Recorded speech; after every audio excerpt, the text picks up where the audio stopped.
I'm sorry. You can hear me now, right? Sorry, I had the microphone muted. That was my fault.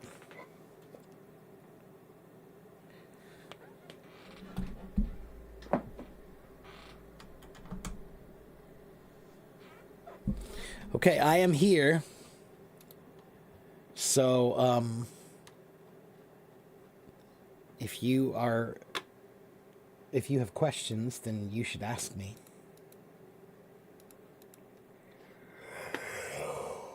Oh,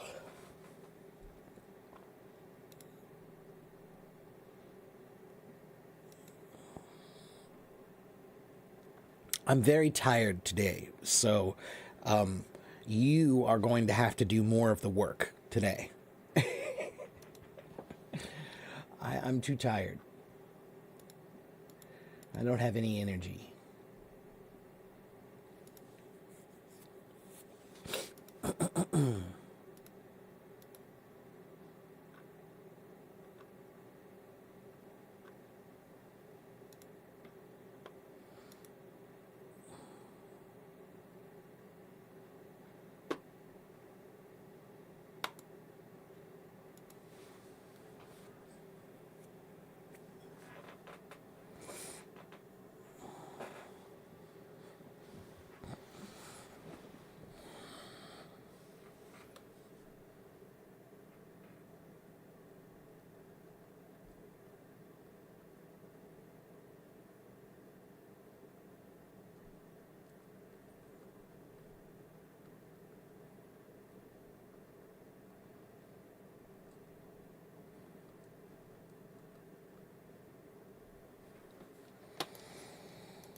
Am I only teaching or do I like travel and playing? Of course, I love to travel, but traveling is expensive. Put this down more there. Traveling is expensive, and right now I have some responsibilities that I can't walk away from. So sometimes you can travel, and sometimes you can't. And right now, I'm a little bit busy, so I can't really travel right now. But of course, I like to play.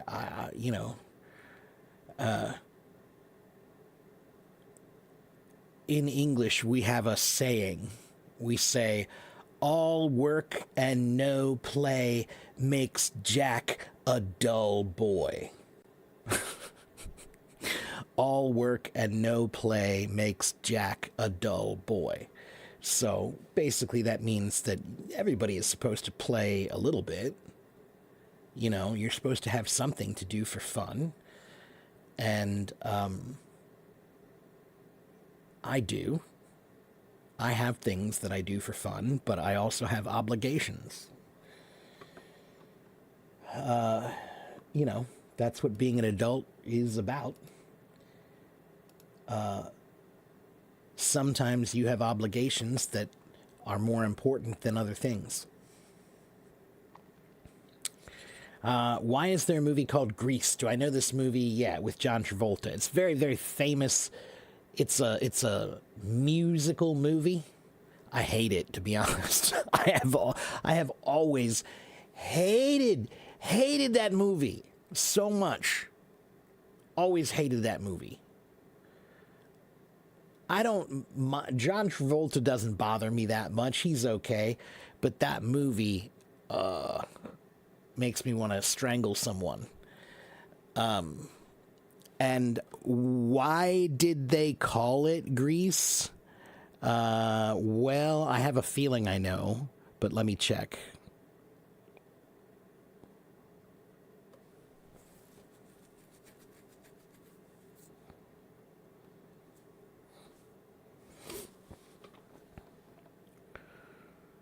Right. So, Flavia, a long time ago, there was a slang term called greaser.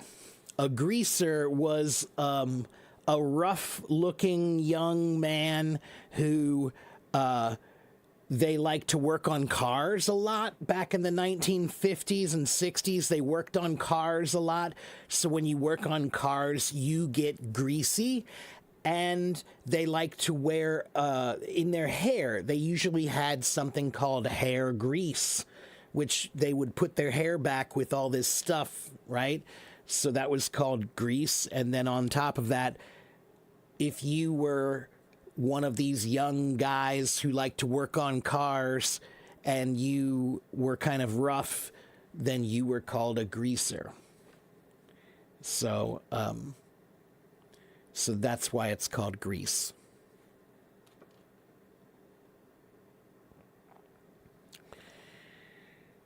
Which country do I want to go? I want to go to every country. I live on Earth. I would like to see Earth. I really don't understand anybody who doesn't think about it that way. You live on Earth. Don't you want to see Earth? Earth, that's what I want to see. I want to see Earth. If it is on Earth, I would like to see it. Do I like any musical movies or do I not prefer this genre? Romana, I am kind of anti-musical in general. I'm one of those guys who feels like if you have something important to say, I do not understand how it becomes more important when you sing it. I love plays. I love a good play. But most of the time when I see a musical, I think that the music actually doesn't help the message. It hurts the message. And I'm a musician. I love music.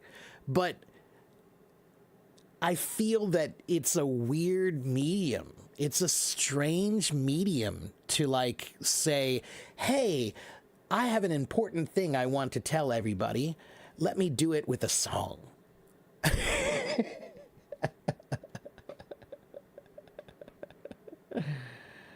So, there are a few exceptions, Romana. There are a few exceptions of movies that are kind of musical movies that I do like a little bit.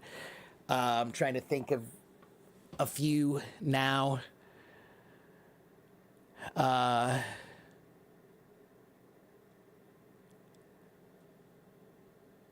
There's a movie called The Blues Brothers, which is kind of a musical movie, kind of, partly. I like that one.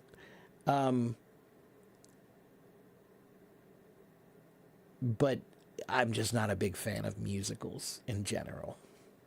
I just don't really understand the medium. It doesn't make anything more interesting to me, and it doesn't make the message more powerful to me. Like Rent. Rent is a great musical, I'm sure. But the message that they're trying to tell, I don't understand why it needs to be in music to be powerful. That I think it's more powerful in words, not in music. I think it's less powerful in music. I think it has more marketability in music, but I think it has more power in words. Okay, next question. What will make me feel full of energy again? Sleep. Do I play the jackpot? Do I play the lottery? No, I don't play the lottery. You know, have I played the lottery a few times? Sure. You know, in my life, I've bought a few lottery tickets, but not often. I don't. No. What kind of music do I like? I like all kinds of music. I really do like every kind of music. I'm a musician, so I know a lot of kinds of music, but lots of kinds of musics. But I don't like them all, but I like a lot. Happy New Year, Lillian. 新年快乐. I love jazz. All dogs go to heaven. But that's an animated one. Animated's different, Romana. If it's animated, then I can live with that. That's more like a cartoon. Cartoons and music, that's fine. Tom and Jerry. Tom and Jerry was very musical. You know, that cartoon when I was a kid with the cat and the mouse, right? That was very musical. But that's a cartoon. So in a cartoon, I think it's fine. It's just when it's not a cartoon that I kind of feel like I don't understand the point. Yeah. Hey, Lillian, I forgot you're a big Westlife fan, and guess what? One of my friends, he's an American. I met him when I was in Taiwan. He just played a show. He plays saxophone. He's a saxophone player, and he just played a show with Westlife. He was playing with their band. Let me see. I have a picture here somewhere. I saved it just for you, Lillian, because I remember you liked Westlife. And I said, oh, look, I got to show Lillian. My friend played with Westlife. Let's see. Where is that picture?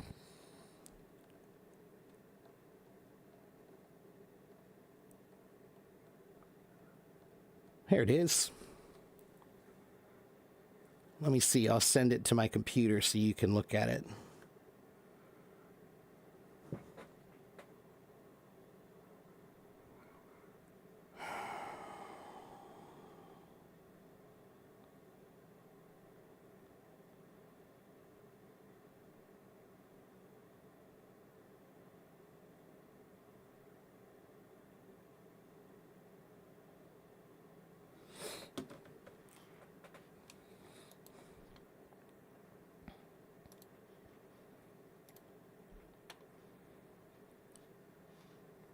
So here, take a look.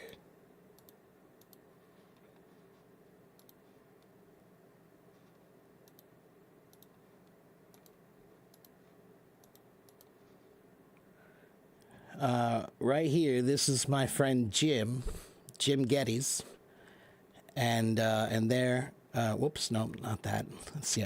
Can I zoom in? I guess I can't zoom in. But yeah, you know, they played a show recently. Yeah. Anyway.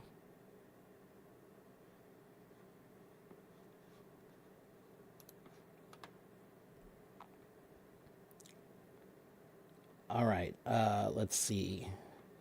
Do I like Bollywood songs or Hindi songs? I do like some Indian music I really like because I love tabla. You know, I love traditional Indian music, Carnatic music. And I do like some Bollywood music. I find some of it to be interesting. I've played along with it some for fun, you know. I don't listen to it, but it's okay. What's my major?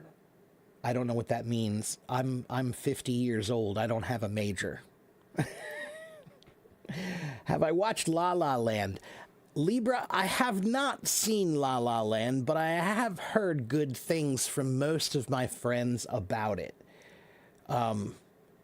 So I think it's supposed to be pretty good as music movies go. How about metal? What about metal? Do I like metal? Are you asking me, do I like metal?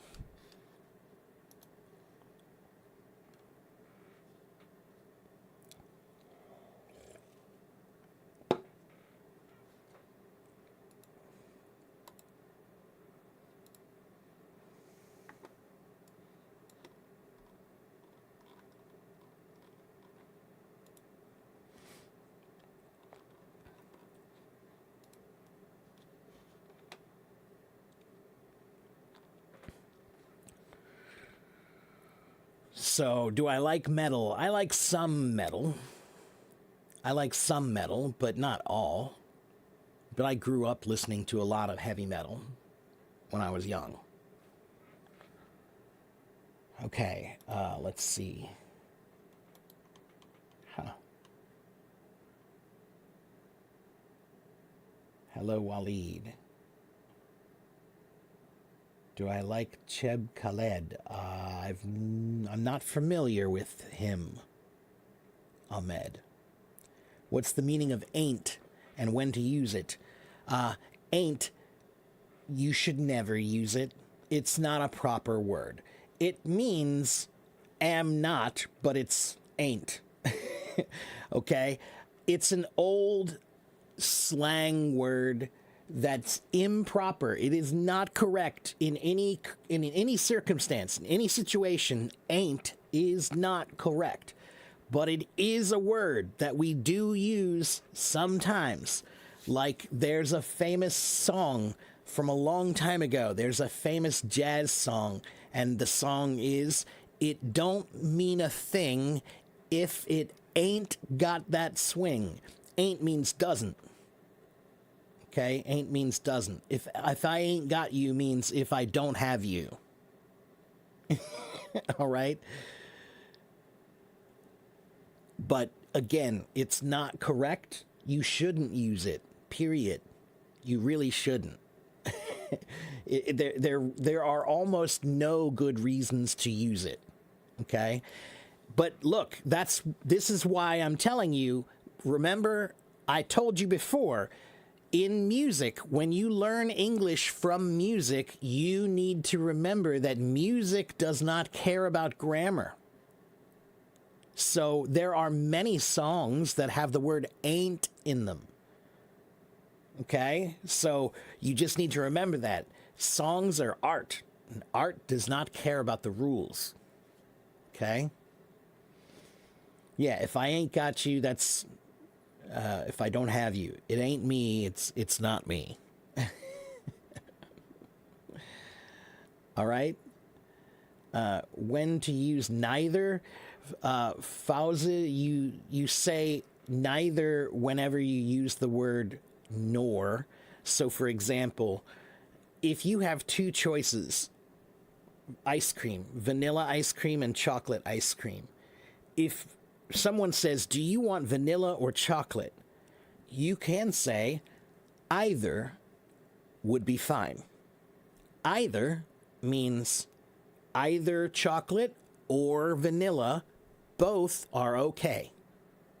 Okay? But maybe you don't like chocolate and you don't like vanilla. You don't like both of them. So neither is for when you don't like two things. I don't like this. I don't like that. I like neither. Okay? I like neither chocolate nor vanilla. Okay? C'est la vie. What's the meaning of ought? Dianella, ought means should.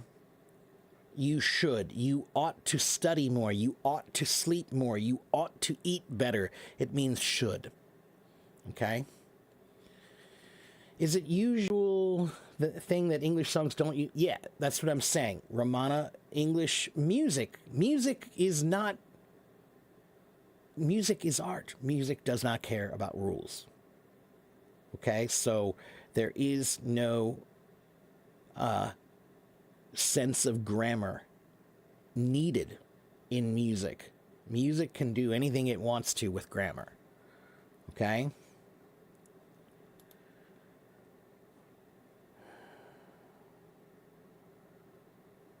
Aisha, Aisha. I've played that one before. That's a famous one. Yeah, I know that one. Hello, Zohal. The way I are, right. Yeah, you shouldn't use ain't. That's correct. Yeah. It's a short word, but it's a short slang word that's not correct. So it's what we call a colloquialism. It's a word that does exist in the language, but it is not a proper word. It's a local word. It's just a common word. All right? Poetry also has no rules. Song lyrics are just like poetry. Okay? Walid, nor is the form of or. Okay? So neither nor is like either or, okay? Either means this one or that one. Then you have the word or, which is also between, right? Nor is the same thing as between, right? Nor, but it means not. So not this one, not this one. Neither this one nor that one. Okay? So it's like or, but it's a negative form of or. Okay? All right. Give you some advice about reading books. You started reading a book and the contents are pretty good, but I don't know some of the words. Zohal. If you're reading a book, it should be a book that's in your level. If you read one page and one page has 15 or 20 new words on that one page, then that book is too hard for you. So if you find a book that one page, maybe there are 5 new words, maybe a little bit more than 5, 6, 7, okay, maybe. But if there are more than that on one page, then it's probably too hard for you. You will have to stop too much to look up words. So the proper level is to try to find a book where one page has about maybe 5 or no more than 10 new words. Okay? Magdalena, it's I like neither chocolate nor ice cream. Not neither I like chocolate nor ice cream. No, it's I like neither chocolate nor ice cream. I like either rice or mashed potatoes. That's right. Yeah, so the second one is correct. The first one is not. You need to change it to I like neither, not neither I like. Okay, just like the second one, you said I like either. So the first one should be I like neither chocolate nor ice cream. You struggle with various uses of the word would. Okay, but I can't help you with that. I don't know what that means. You struggle with it how? You have to tell me more. Okay? And Samaya, probably my answer is going to be that you just need more practice. Something like would is a pretty basic thing. It's not that difficult. It really isn't. If you do enough simple practice. Okay, so let me show you.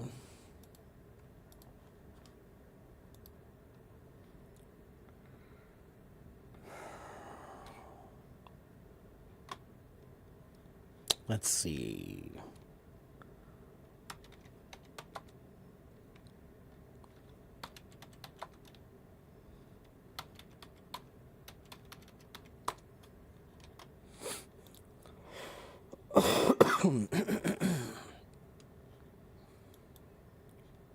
Okay, so like here is a great worksheet that has all of the uses of would on it.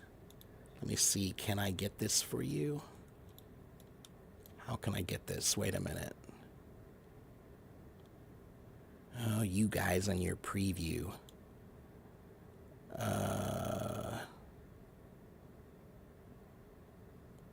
Okay, it looks like I'm not able to download this one, but I'll share it with you.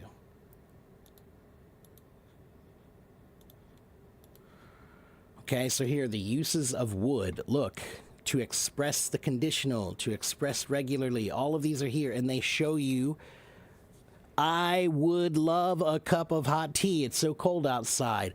Would you prefer a cup of tea or a cup of coffee? If I were you, I would not buy such an expensive handbag. Would you like to meet if you could meet, or who would you like to meet if you could meet anyone?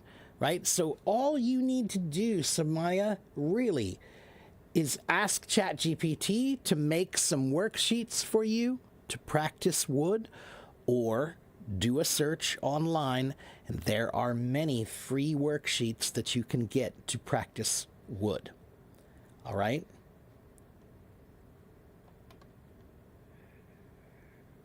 Oh, Aisha is by that Algerian one. Okay, well, then I have heard that song. When I search the meaning of the words, it makes me bored. Zohal. Zohal, first of all, sometimes things are boring. Welcome to life.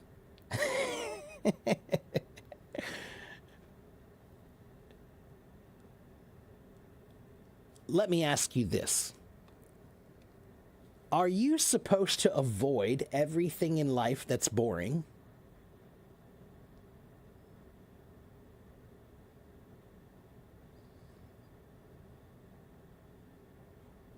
Are you supposed to avoid everything that's boring? That's right, you're not. It's part of life. It's a skill. It is a skill. It's a skill of endurance to get through things that are not that fun, to get through some things that are kind of boring. So that's the first thing you need to understand, Zohal, is that sometimes there are some things in life that are boring. You can't avoid it, you just have to accept it. Now, besides that, you should always try to find ways to make it interesting. Okay? You should always try to find ways to make it interesting. Now, you have watched me a few times. I've seen you here at least a few times. I teach vocabulary often, but I never just use a dictionary. That is not how I learn vocabulary, because that is boring. I learn vocabulary when I read, because I'm reading something interesting. I'm reading a book, and it's a fun book. It's cool. I like this book. It has a great story. So because I like the story, it's interesting, and I can tolerate some of the new words that are boring. That's one. Use a thesaurus to learn new vocabulary, because a thesaurus will help you build words based on the words you already know. You can look up one word you know and then find all the words that you didn't know before. That's actually very interesting to do. Okay, look, watch.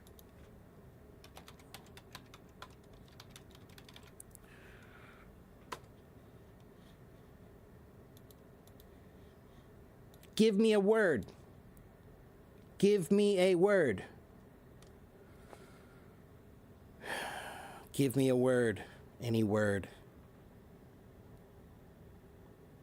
Passion. Great. So we look up the word passion. And now, look, we have synonyms here. These are the strongest ones. Now, are all of these correct? No, but this is a good way to kind of explore and see which ones are best, right? So is passion the same as affection? Not exactly, no, but sometimes passion could be a kind of affection. He has great passion for her is like a kind of affection. Anger, is anger the same as passion? No, but you can be passionately angry, right? Sometimes anger looks like passion, right? Ardor, dedication, devotion, excitement, feeling, fervor. That's a good one. Intensity, fury, joy. All of these are related to that word. This is a fun way to explore. So let's just check. Let's click on one. Fervor. Let's look at fervor. All right. So what does fervor really mean? It means excitement, enthusiasm. All right. And you can go back here and click on the definitions if you want to and see, oh, look, great warmth and earnest of feeling. Okay. Intense heat. Okay. Or you go back here and just explore more of the words, right? And look, they have examples too. Right? You can read the examples that they have. Real examples, all right? So that's one way that I do words is with the thesaurus, okay? Does it have a synonym or alternative? Yes, it does. It has many. Waleed, it has many. Are they exactly the same? Maybe not exactly, but okay. Then the third way that I like to learn vocabulary is by topic. By topic. So choose a topic, right? Tell me something that you're interested in. Are you interested in computers? That's a topic. Now I want you to search for all the vocabulary words that are related to computers. Do you like gardening? Do you like to make a garden? Okay, fine. Search for all the vocabulary words about gardening. Do you like music? Search for all the words about music. Why is that better? I'll tell you why that's better.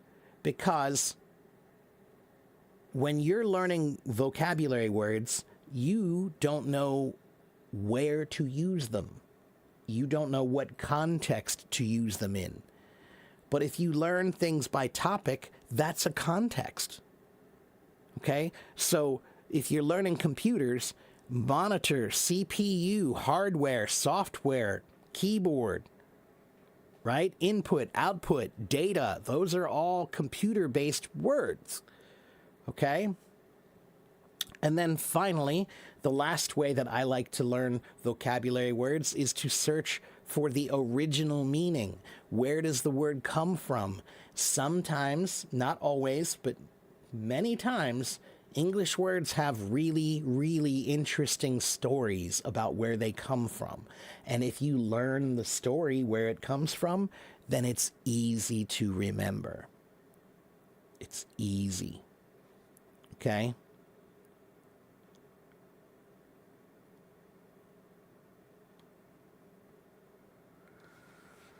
And Maisa says, I forget words even though they seem familiar to you, but you always forget them. You forget them for the same reason that you forget people. Why do you forget people? Why do you forget people?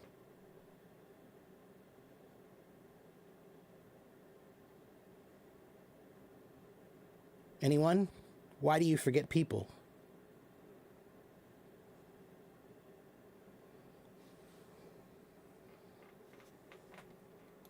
Yeah, because you didn't spend enough time with them. It's very simple. If you spend more time with them, you will remember them. That's it.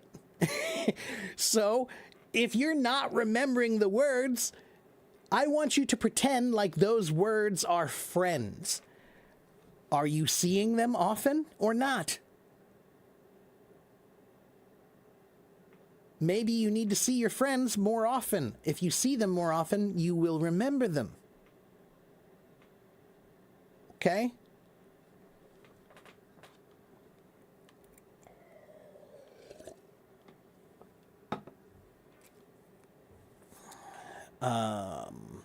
Winch. Well, that's a little bit of a difficult one, but I can look it up and see. Let's see what winch comes up with. So winch, the word winch can be a noun or a verb. A winch is a noun, meaning a tool that is used to pull something, right? It's a tool used for leverage. So it's like a wheel with a crank that you can turn and this rope that will pull something. So you're using the leverage of the wheel to help you pull something that's heavy. That's a winch. To winch is the verb form. To use a winch to try to move something is to winch something. The website's name is thesaurus.com.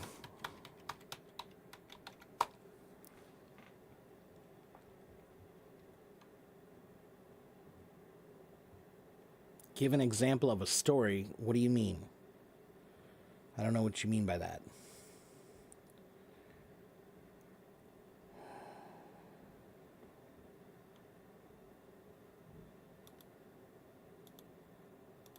Can I explain the difference between if I were and if I was? Yeah, I can. And this is a good one to explain. Let me just pull up a page. Hold on.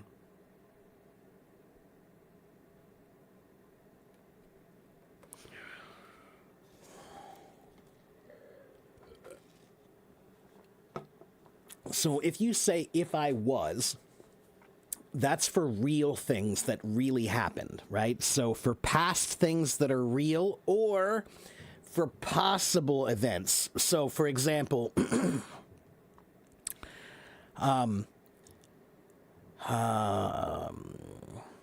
I apologize if I was rude earlier. So I am apologizing for something that's real. I may have been rude earlier, so if I was rude, then I apologize. That's real. If I say, if I were rude to you, how would you feel? That's hypothetical. I'm saying, if I acted this way, I didn't act this way, but if I did, then how would you feel? Okay? So, if I were is often used for things that are not true, right? So, if I were a millionaire, I would buy a boat. Not really, but okay. If I were you, I would take that job. If I were you, I'm not you. But if I were you, then I would take that job. So, if I were is used for things that's formal English. We usually prefer to use that one for things that are not true, all right? But for things that are true, that actually happened in the past, then we'll say, if I was wrong, I'm sorry.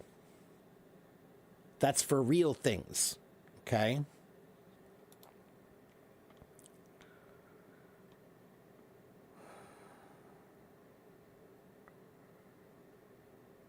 Oh, a word story for etymology. Okay, sure. All right, the one that comes to mind is the word coach. Coach, C-O-A-C-H. What is a coach? What is a coach?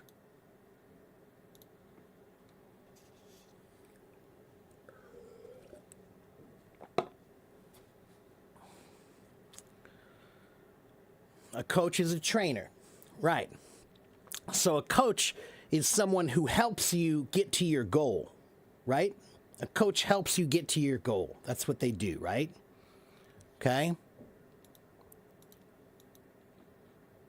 What is going on here? Wait a minute. There we go. Okay, so a coach helps you get to your goal, right? Now, a long time ago, what do you call this thing?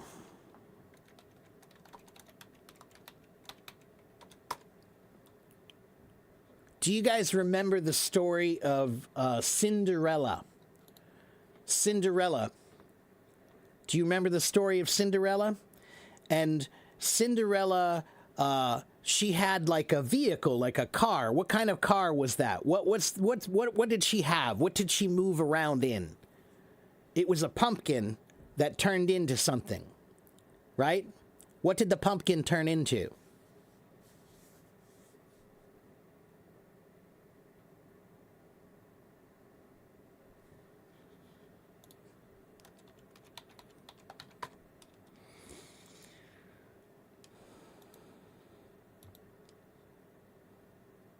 Like this, guys.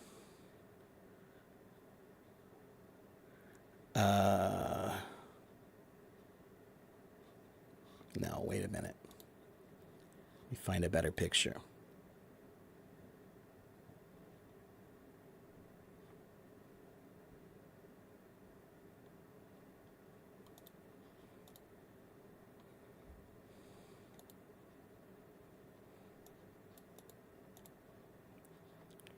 All right, look at this. What is this?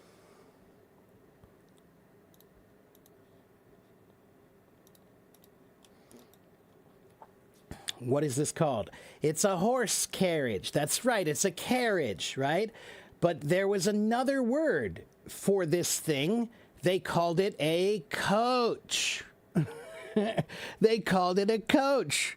A stagecoach or a coach. Now, why? Why did they call it a coach? That's weird. Well, it helped you to get from one place to another. Right? No. That's couch. C-O-U-C-H is sofa, couch and sofa. This is coach, C-O-A-C-H. A coach is a trainer or someone who helps you to accomplish your goal, right? To accomplish your goal. So a coach is a vehicle that helps you get from one place to another. A coach helps you get from one goal to another, right? So why do we call it a coach? A long time ago, that was the main kind of transportation, was a coach, right? They called them a carriage. It was called a horse carriage, all right? But around the year 1700 something, I can't remember what year exactly, but around 1700 something, in the country of Hungary, let me show you something.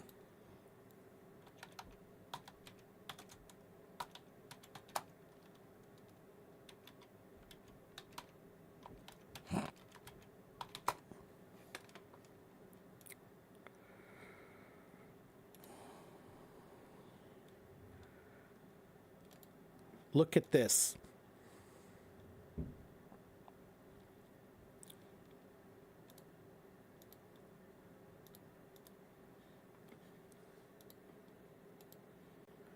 What is that? This is the horse carriage, right? This is the horse carriage, right? Well, this one, this specific one, this is a special new one.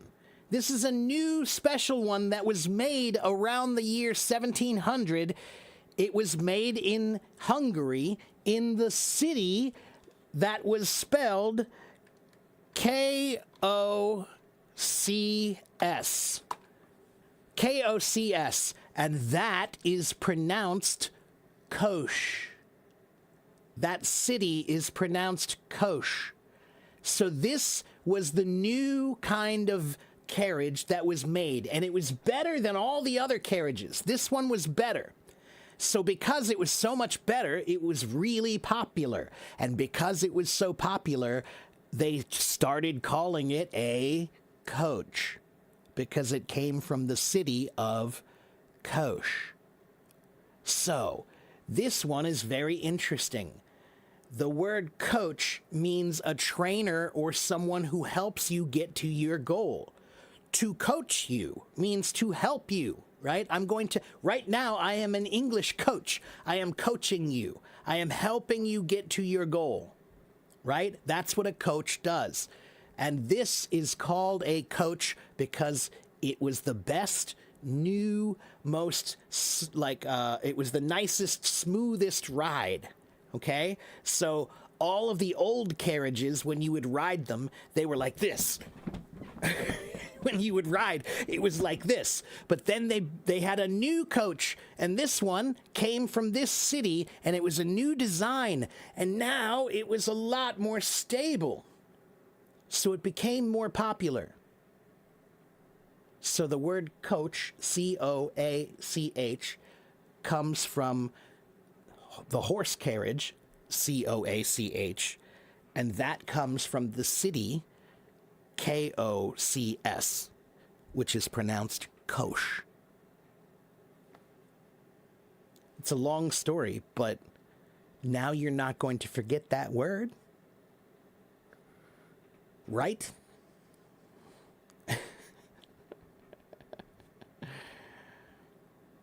So now you know where the word coach comes from. All right? So that's what I'm saying is, if you try to memorize the word, it's boring. And because it's boring, it's so easy to forget. But if you learn a cool story like that one, that's easy to remember. That's super easy to remember because it's interesting. That's all. All right? So today, should you call it a horse carriage or a coach? You can call it either one, a coach or a horse carriage. Both would be fine. I wouldn't call it a coach, K-O-C-S. That's just the city. Okay? Yeah.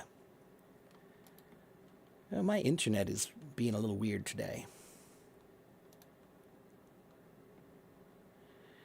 Yeah, etymology is my favorite part of language.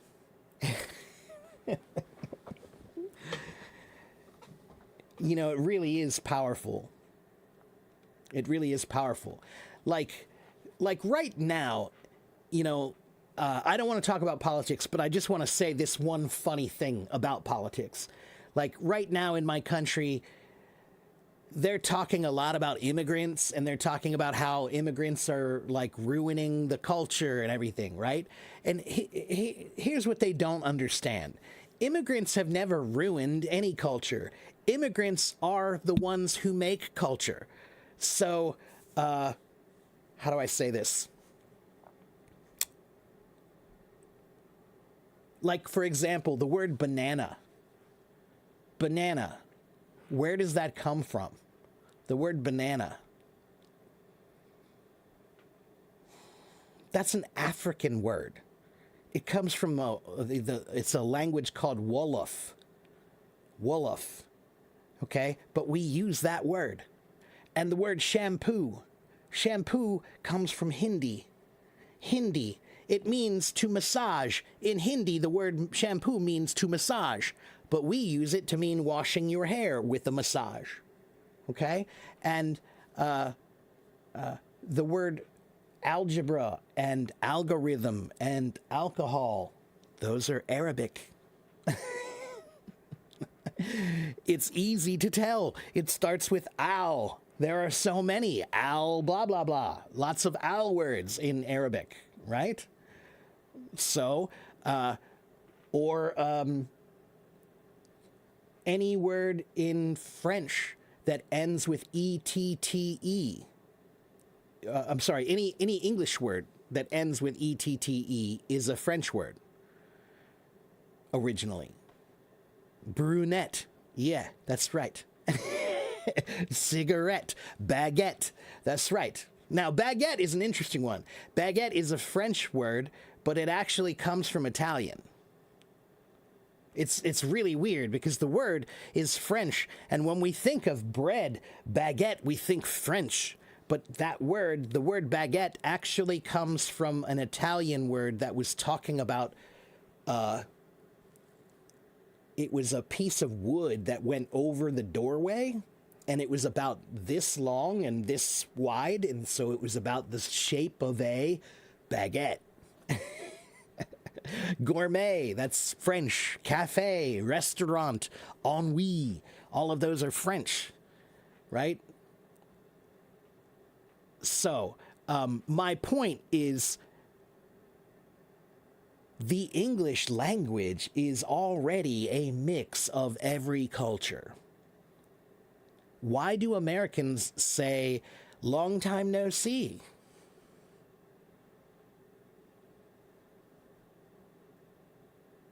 Why do Americans say long time no see? Do you know?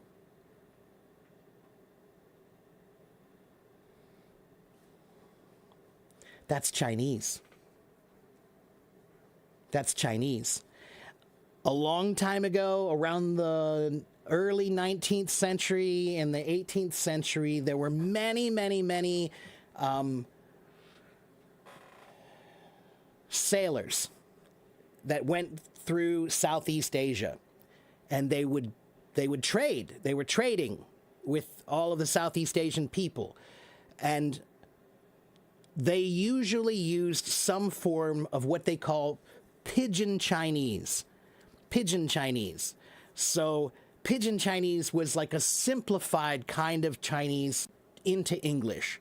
So they'd say things like, let me have a look-see. Let me have a look-see. That's something we say every once in a while in English. It comes from Chinese. Well, yeah, kan kan. Yeah, kanisha means I want to look a little bit. I want to look. Okay? Or they would say, long time no see. They would say, oh, let me think of what are some of the other examples. Examples of Pidgin Chinese, like long time no see.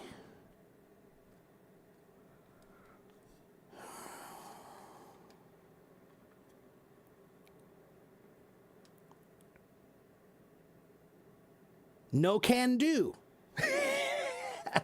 Have you ever heard that before in English? Have you ever heard someone say, no can do? No can do. That's Chinese. They translated it directly from Chinese. In Chinese, yeah. 不行,不可以,不可以, no can do. Pigeon. It's spelled P-I-D-G-I-N. Pigeon. P-I-D-G-I-N. It means a kind of like a localized informal language. Okay? So, no can do, that's from Chinese. Chop, chop. Have you ever heard an American say, chop, chop? Let's go. Chop, chop. Come on, chop, chop. That means go quickly. And what are chopsticks? Chopsticks. Chopsticks. What are that? What is that? Chop was from, there was a word in Cantonese. The word in Cantonese was kap or gap, which meant quickly, right? So chop chop was like quick, quick. And in Chinese, they say kwai kwai. And in Chinese, chopsticks are called kuaizi. Kuaizi means fast sticks, basically.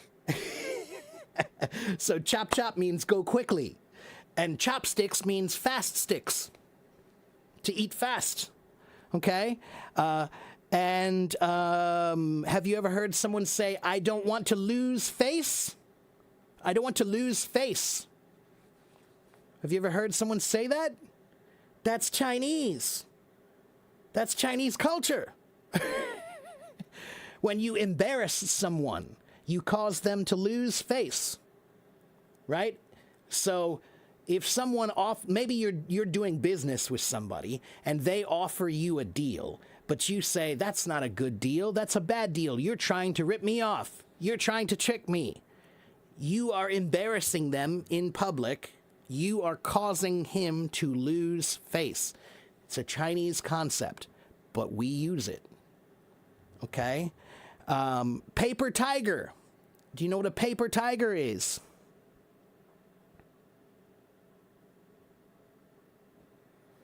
Paper tiger, it means it looks like a tiger. It looks like a tiger, and a tiger is scary. But it's not a real tiger. It's a tiger made of paper. So it means you have an enemy that looks scary, but really isn't. It's all fake. They are a paper tiger. It's a Chinese concept. So I'm just trying to show you, what about the word karaoke? Karaoke, what language is that?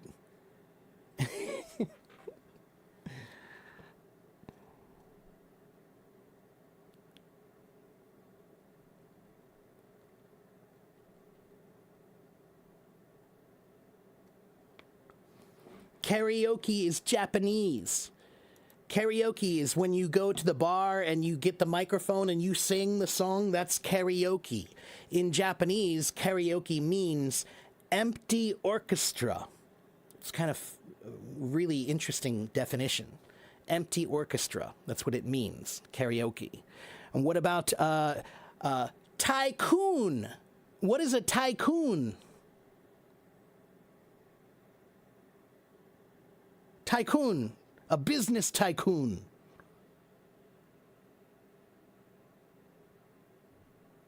Anyone? Means a big business guy. Okay, a rich person. That's a business tycoon. All right? So a tycoon, that comes from Japanese and Chinese. Tai. Tai means big or more or too much. Too much, right? So if I say tycoon, it means great lord. Great lord, all right? And what about the word emoji? Emoji comes from Japanese. Manga comes from Japanese. Anime comes from Japanese. right?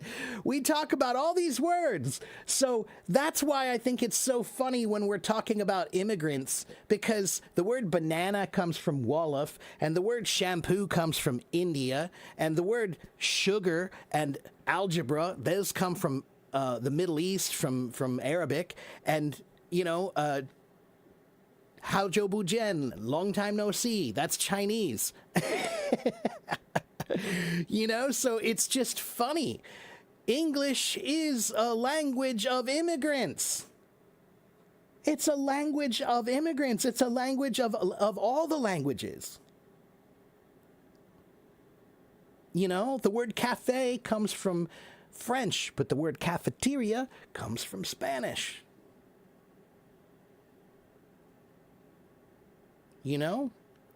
So, yeah, it's really funny when people talk about immigrants and, that's what I'm trying to tell you is they don't even understand the words that they are saying, right? They don't know the meaning of the words that they are saying.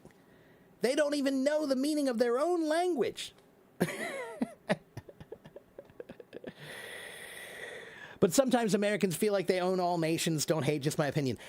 So no, you're not wrong. Like, look, I don't. We're not going to get into politics, but I will just say, like, look, I am an American. I know.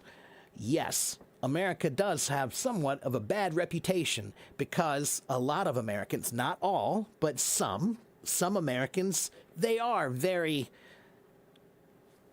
I'm American. Like we're number one. But that's not all Americans, really. All right?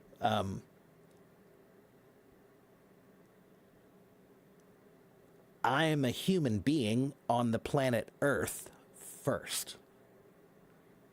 I am an American second. Okay? So I don't own anything here. None of us do. We're just visitors. For a brief moment in time. That's all you are. You're a visitor on the planet Earth for a brief moment in time. A very brief moment. Yes, robot comes from Czech. That's right. Yeah, that's right. It means slave. Right. That's right. Yeah. And, Romana, it gets even funnier, right? Because when I was a boy, I was told, you are Czechoslovakian, Mark. That's what I was told. Your background, you are Czechoslovakian. But then, what was it, 1991? I think it was 1991, or was it 93 when they split? I can't remember which year, 91 or 93, Romana. I know it was one of those two. So when they split in 1991 or 93, whatever it was, now, all of a sudden, I'm not Czechoslovakian. Now I'm Slovakian. Right? So it's, 93. There you go. Oh, see, Dima says 91. But I'm going to trust Romana since she's from the Czech Republic. So, anyway, I'm just saying, it's kind of funny, right? It's kind of funny, when I was 10 years old, I was my history, my heritage was Czechoslovakian. But then after 1993, now I'm just Slovakian.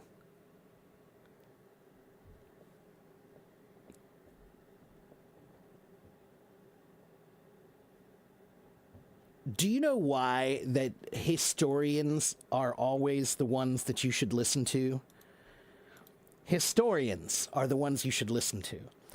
And the reason why is historians don't think about one lifetime. Historians think about hundreds of years, thousands of years, maybe even millions of years. And everything makes a lot more sense if you actually put it in its proper context. And the fact is that the universe is millions of years old, and we are only this old. We are this old. So, our lives are so small, are so short, so insignificant. And we should try to imagine the world as it truly is, not the world that we see. So, an ant. Does an ant know that the ant is living on the earth? Does an ant know it's on a planet? If an ant could know, if it could know, would it be different? If it did know it's on a planet, it might act differently, right? It would change its environment. It would change the way it thinks about its environment because it's thinking about a much bigger world, right? So that's what I'm telling you. Don't be an ant. Don't be an ant and think about your world as this tiny little thing, because it's not. You are an ant, and that ant doesn't know it's on a planet. You are in a universe. You just don't think about it enough. Ooh, too hot. Gotta turn this off. Okay.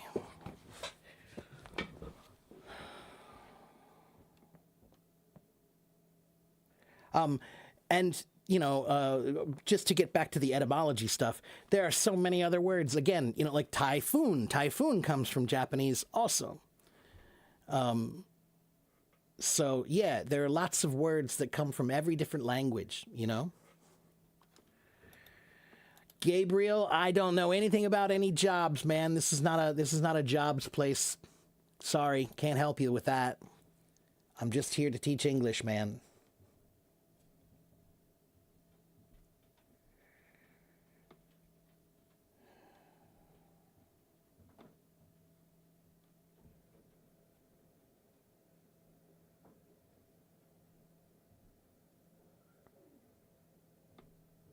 And Walid says that there's also a phrase in Arabic, min zaman ma shiftak, which means long time no see. Okay, but what I want you to do, Walid, I want you to do a little research.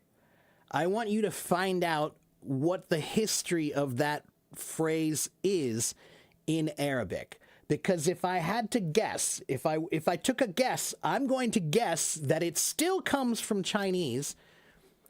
And Walid, do you know what the Silk Road is? The Silk Road. The Silk Road is it's the road that was used for trade between China and Central Asia, right? So all the trade happened between there. And when you have a lot of trade between cultures, you exchange language. So if I had to take a guess, I don't know if this is true, but I'm going to guess it is. So I want you to go find out for me, Walid. I want you to do a little research.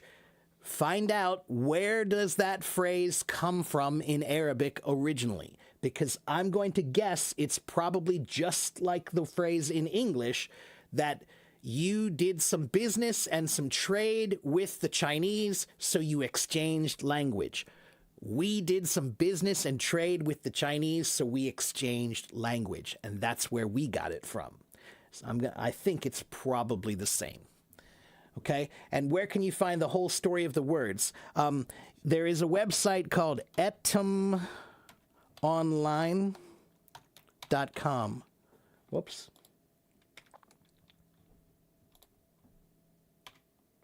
Etymonline.com is a free etymology dictionary online. So you can find the stories there, Zohal, but sometimes the way they write it is not that exciting, right? So sometimes you'll find a story that's like, oh, wow, that's really cool. Let me just show you the website.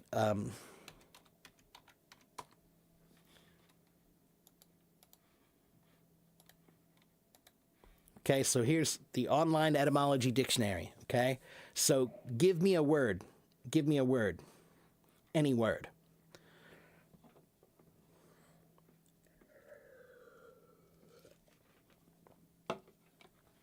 Or let's see what's trending. Like here, let's see, where does the word plague come from? Let's find out where the word plague comes from.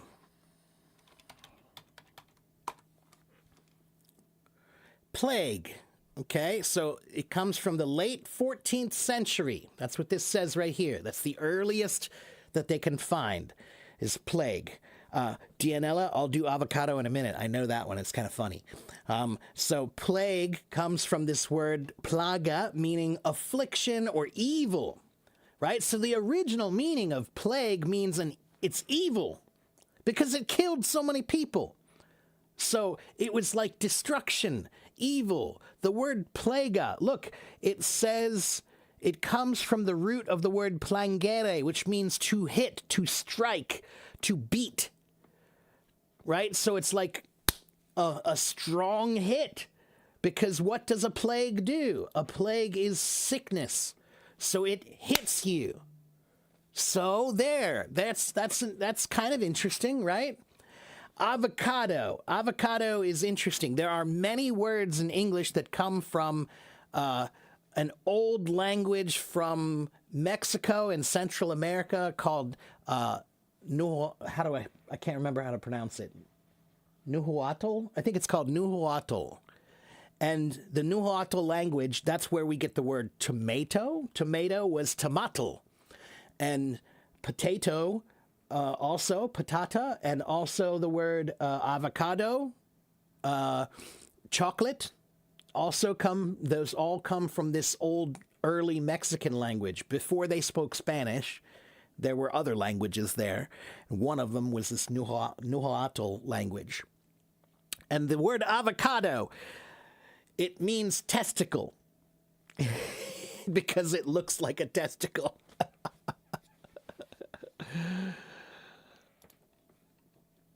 That's the original meaning. The word tomato, tomatl, in the original language, it means bursting fruit.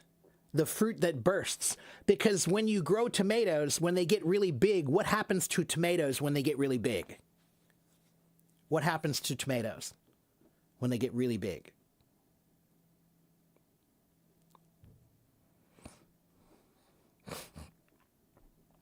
Anyone? Yeah, they split, right? Like the sides break. They break open. It gets so big that it splits, right? So that's what the original meaning of the word tomato is. The original meaning is the fruit that breaks, that splits, that bursts. That's the original meaning. Tomato. Tomato.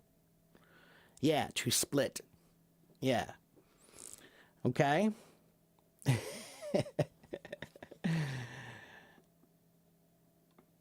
Let's see. Did I get any other questions here?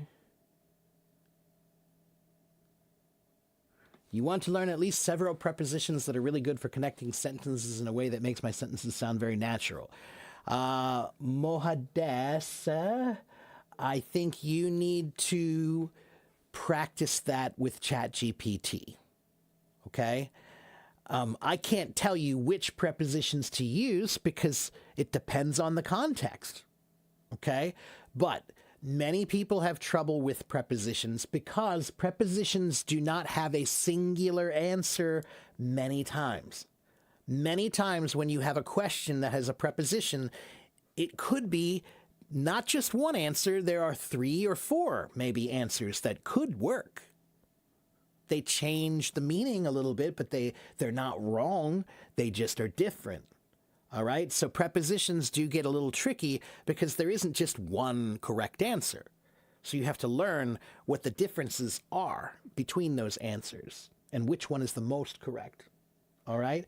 But the easiest way to do that is just ask ChatGPT to give you some exercises every day for like 1 month.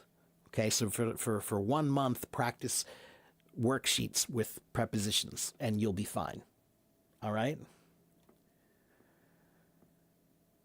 When tomatoes get big, they make baby tomatoes? I don't think so, but okay. I grow tomatoes every year, and all I know is that when the tomatoes get really big and fat, they on the sides, it's like they get so big that the skin can't grow fast enough. So when the skin can't grow fast enough, the fruit is growing, but the skin is not. So then it splits open. Okay? And yeah, it means bursting fruit. That's what it means. Yeah. So etymology can be fun. Etymology can be interesting. It isn't always interesting. Sometimes it's kind of boring, but it can be interesting. Linda wants me to pronounce the word ben and being. Being. Linda, E-E-E. Make your mouth wider. Being. Okay? How have you been? Ben, Ben uses the short E. Short E, ben. Okay? Ben. Being uses the long E. Being. Be. Be. Okay? Okay. What time is it? It's already an hour and 16 minutes. And I forgot my people over here. Hello, Talisman. Hello, Zoe. Hello to the people over in my YouTube. I don't mean to ignore you. Do I prefer farmer's market vegetables or supermarket vegetables? Rotfella, of course I prefer farmer's market. But farmer's market sometimes is too expensive. So most of the time, I'll buy from the supermarket. Most of the time. But in the spring or in the summer, when they have good farmers markets, like we don't have a farmers market in the winter because it's too cold. But in the spring or summer, we will. Then maybe sometimes I'll go to a farmer's market to buy a few things, sometimes. But usually it's too expensive. Okay?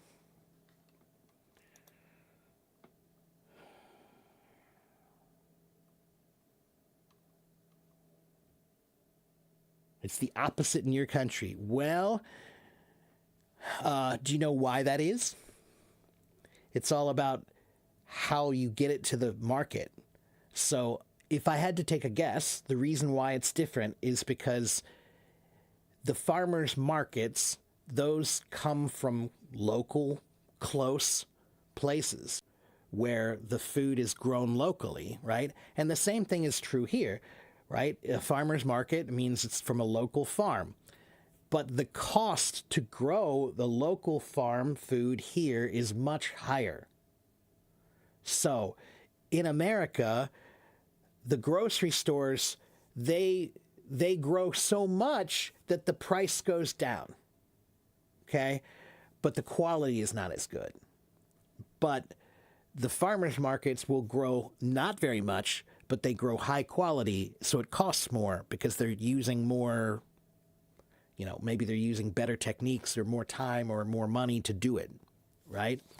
And then it's a matter of how do you get it to the market? Yeah. So anyway, but in America, we love a good farmer's market, but unfortunately, they are more expensive. The quality is so much better, but it's just most people can't afford it. Okay. And what do we got here today? Yes, it's English class. It's English class every day. 每天我教英文，每天的 prioritize. Daisy, prioritize means what is important and what is not important. Okay, so a priority means number one, this is most important. Number two, that's the next priority. The third priority is this. So prioritize means put it in order of what is most important and what is least important. That's to prioritize. Okay?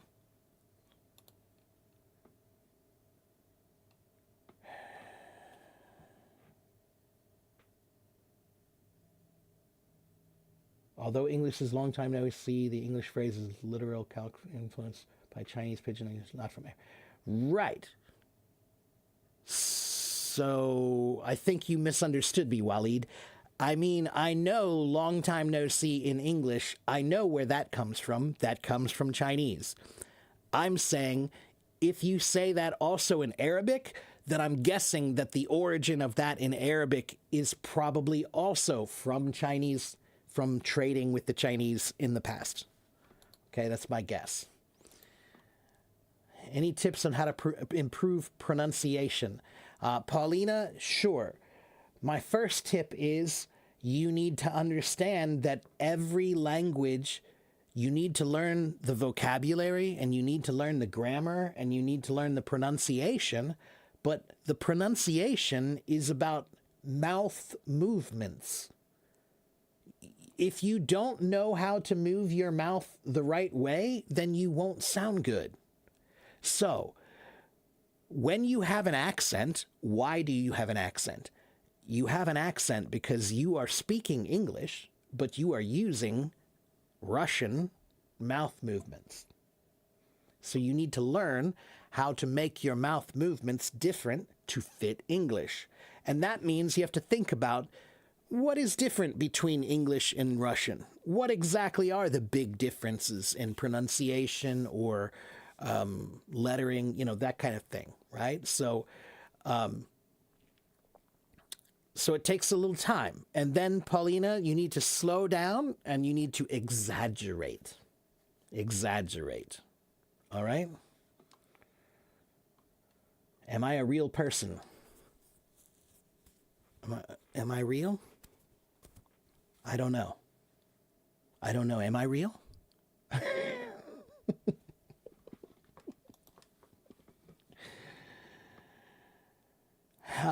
What can I explain? What does hierarchical mean? Sure. Let's take a look at that word in the history books. Hierarchy.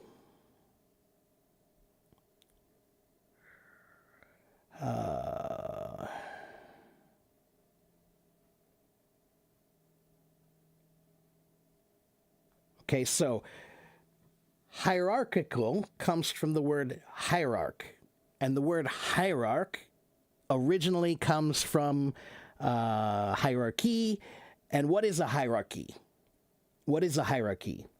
That comes from the Greek word hierarchia.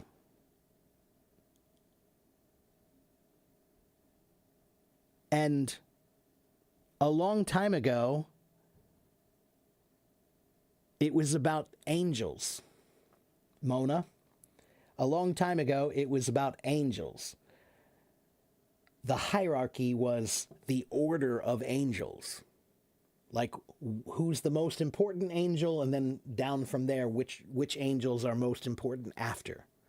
Okay, so the original word hierarchy comes from the word meaning a high priest or the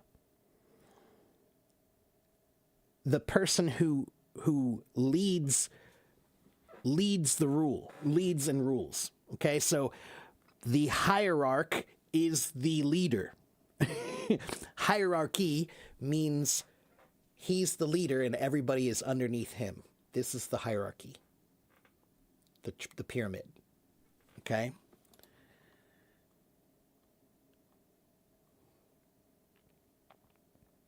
How can you remember tenses in English quickly and use them right in communication? Practice, Andrew. You just need practice, man.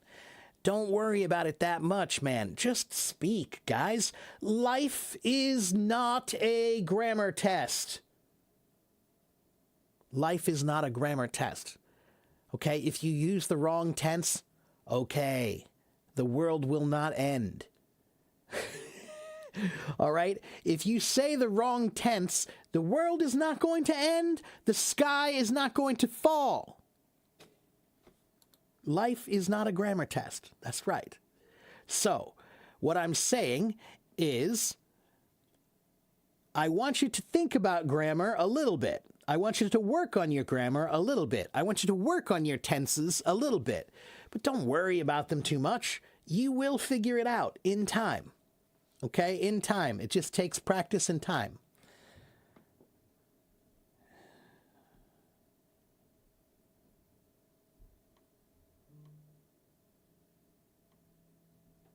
What is PPL? I don't know. What is PPL?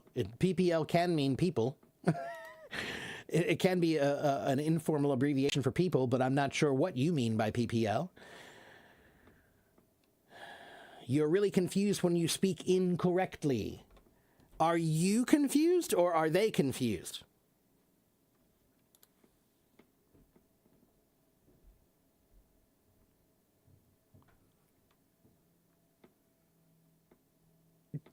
"我是英文老师，这是我的工作。这是为什么？"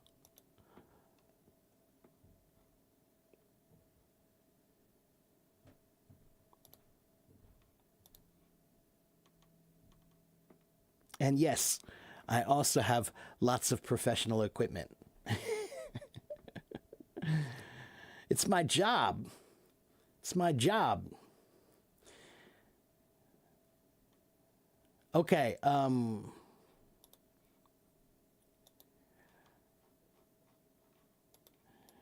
and yes, I am also a drummer. I don't really have a favorite band, Andrew. Guys, you know what? I meant to say this the other day. Sometimes when I play music here, I think some of you guys, you go like, wow, he likes weird music. Why does he like weird music? He doesn't play Metallica. Why doesn't he play Metallica? Because you need to understand that there is a big difference between a professional musician and an amateur musician. An amateur musician plays the music you like. A professional musician plays music. Do you understand the difference? When you're a professional, you are expected to be able to play all of the music. Any music, every music. Not just the one you like. So, when I perform, when I practice, most of the time, I'm not really playing the music I like necessarily. I'm playing the music that I know and the music that I'm expected to know. It's about testing my ability. Am I a chameleon? Can I do any of them and do it well? So all of my favorite drummers were the kind of drummers that I'm talking about. They didn't just play in one band, they played with lots of bands, and they played all the different kinds of music. And yes, 我说夸张的. I try to exaggerate always when I speak to make it very clear. Have I watched The Walking Dead? Sure I have.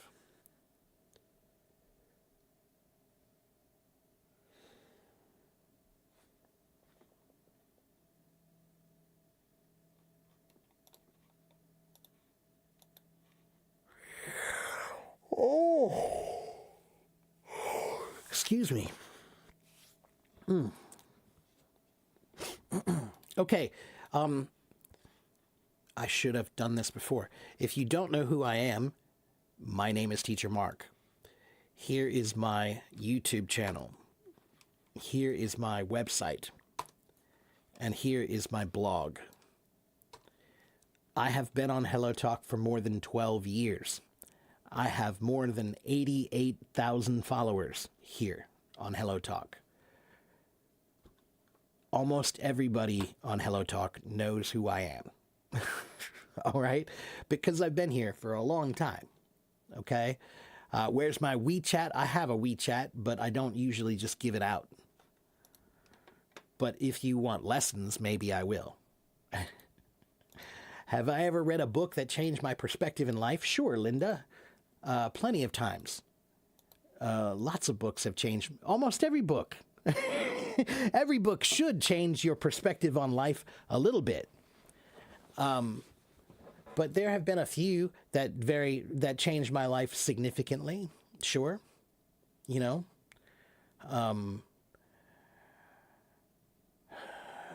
There was a book I read when I was 19 called Awakening the Buddha Within. It was quite good. I had a kind of a spiritual awakening with that book. It was good. And then I read another book around the same time, around maybe I was 20, called The Fountainhead by Ayn Rand. And I liked it quite a bit. I did not learn the same things everybody else did from that book, but I liked it. Other books that changed my life. Man, I'm gonna need to make a list and write those down because I can't think of them off the top of my head.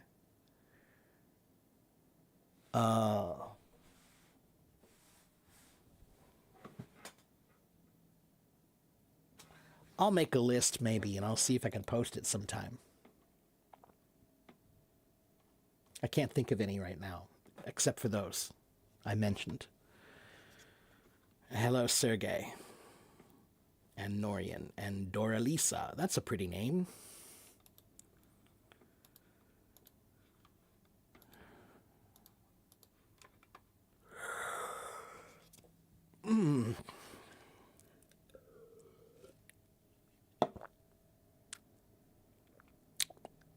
Oh, did I miss something? No, I didn't. Okay, let's see.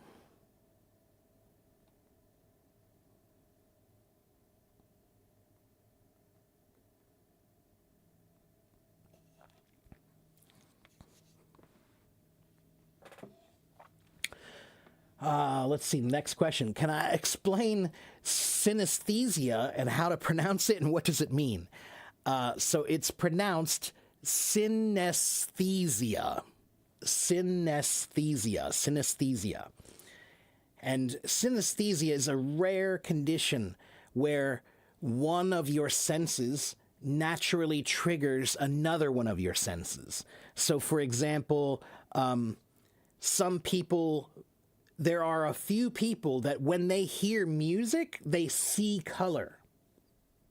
That is synesthesia. Okay? They hear something, and that triggers another one of their senses, visual sense, right? Or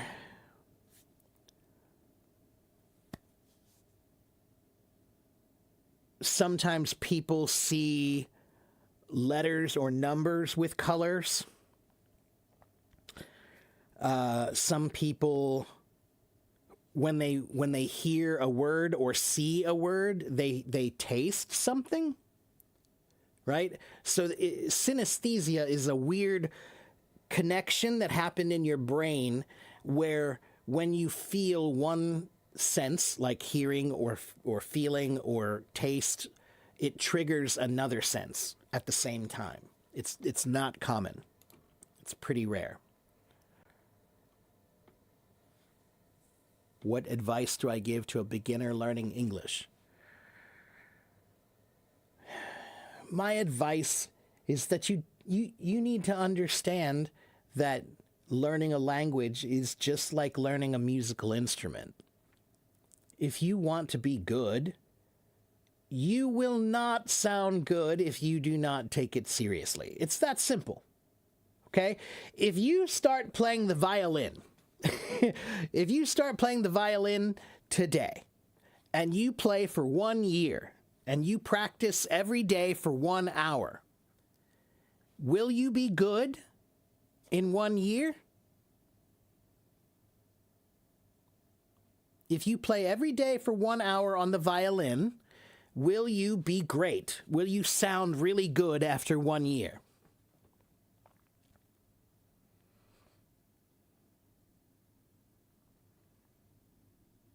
Anyone?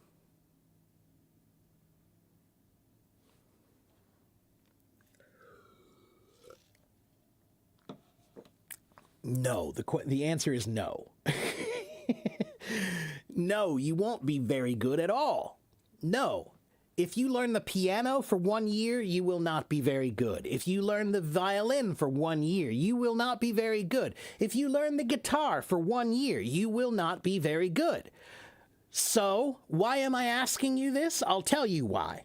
Because you know that's true, But for some reason, you think you can learn a language in 1 year and be good. Learning a language is just like learning a musical instrument.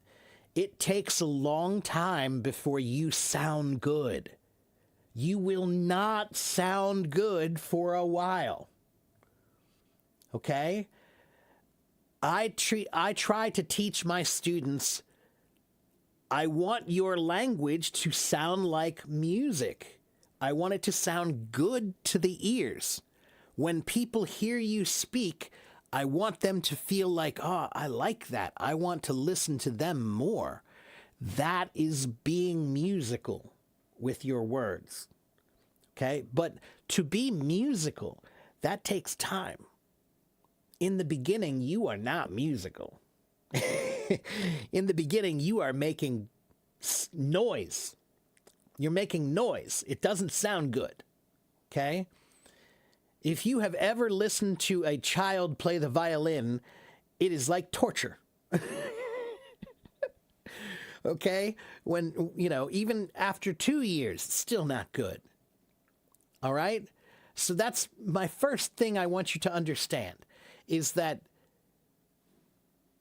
you keep asking. Everybody wants to know, how long does it take before I sound good? And there is no answer for that because everybody is different. But I will tell you this. Most people never sound good because most people don't actually practice enough to sound good.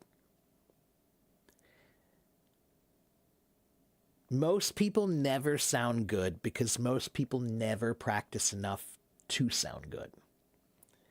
People come here all the time and they say, I tried to do it. I tried, but I can't. And then I ask them, how many times did you try? How many times did you try? And they'll say, I tried 20 times, or I tried 50 times, or I tried 100 times. And they think that's a big number. They think that 100 times is a big number. It's not. It's nothing. If you've done it 1,000 times, now you've done it. If you've done it 1,000 times, then guess what? You won't need to ask me anything. If you do it 1,000 times, you will be able to do it. So you do it 10 times and you say, I can't do it. I can't do it, Teacher Mark. You do it 20 times and you say, I can't do it, Teacher Mark. I can't do it. You do it 100 times and you say, I can't do it, Teacher Mark. But somewhere between 100 and 1,000, there's a number somewhere between there, and that number is enough. Maybe it's 800, maybe it's 600, maybe it's 221. I don't know. But what I do know is that most people do not understand how much practice you need to do to become good. Most people do not understand how much practice you need to do. And when you are learning, you are always thinking about how you can do less. You are always thinking about, how can I do less? How can I do this faster? How can I do this easier? How can I do this more quickly? How can I do this with only one way? And that's the wrong way to think about it. You're thinking about how to do it quicker. You're not thinking about how to do it better. You should be thinking about how to do it better, not quicker. Okay? Yes, we do. We all love to cut corners. But ask yourself this very important question. Are you limiting your challenges, or are you challenging your limits? Think about that. Are you limiting your challenges, or are you challenging your limits? Do you understand the difference? When you limit your challenges, you're saying, I don't want to do anything hard. I just want to try to do the least. So you never know if you can do anything hard. You have no idea what you can do because you always do the least. You might be really smart. You might be really strong.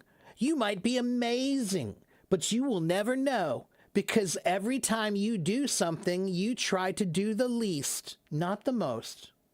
So you'll never know what the most could be. Did you ever think about that?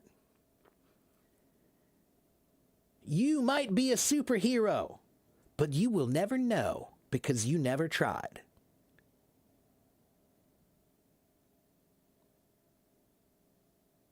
A superhero does not think about the least they can do. A superhero thinks about the most they can do. All right?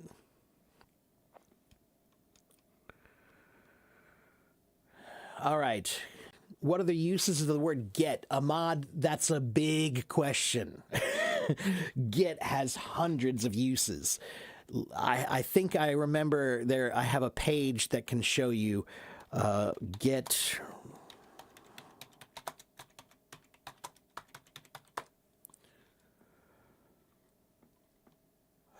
Let's see.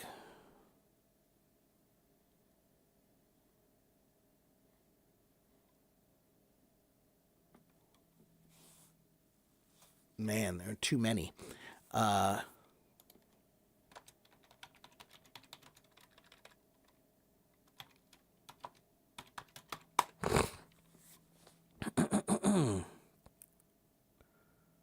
Here we go. Try this one. This page has 66 different ways to use get. Okay? Try that page. Okay?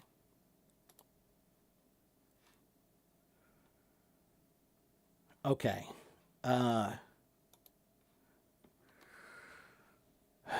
I'm almost finished with my coffee. Would anyone like to come talk to me before I go? Oh.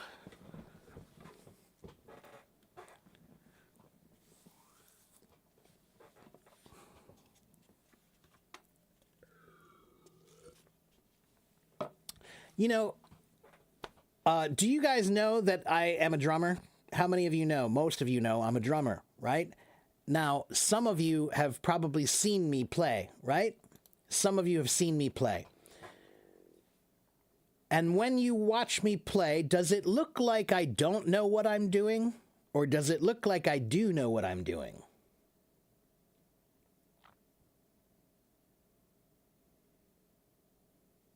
Do you have any idea how much practice I had to do to get to that place?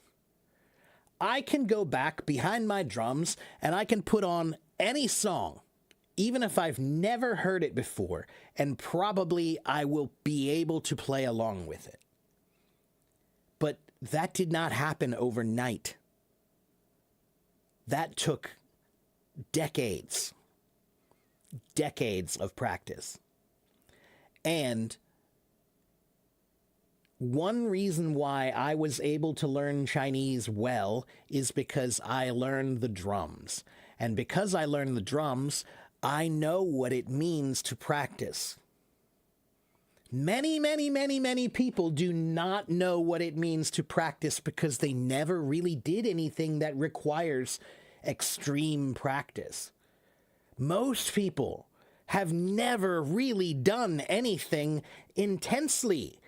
Okay? Like a musician, when a musician learns, you are talking about practice like you've never seen before. They have no life. They only practice. That's all they do. So, what I mean is, once you learn about dedication one time, once you learn about discipline one time, once you learn about what real practice is one time, once you know, now you can do it again with another topic. But if you never know, if you have never really tried to study anything deeply, then you don't really understand what it means to study.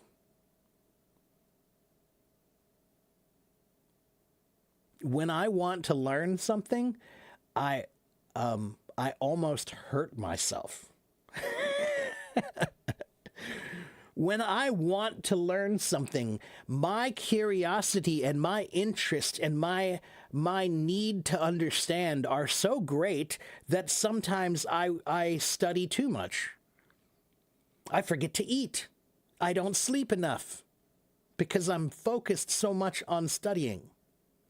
Now, I'm not trying to tell you you should do that necessarily, but I am saying that most people will never be good at a language or anything because most people do not understand how much you need to practice.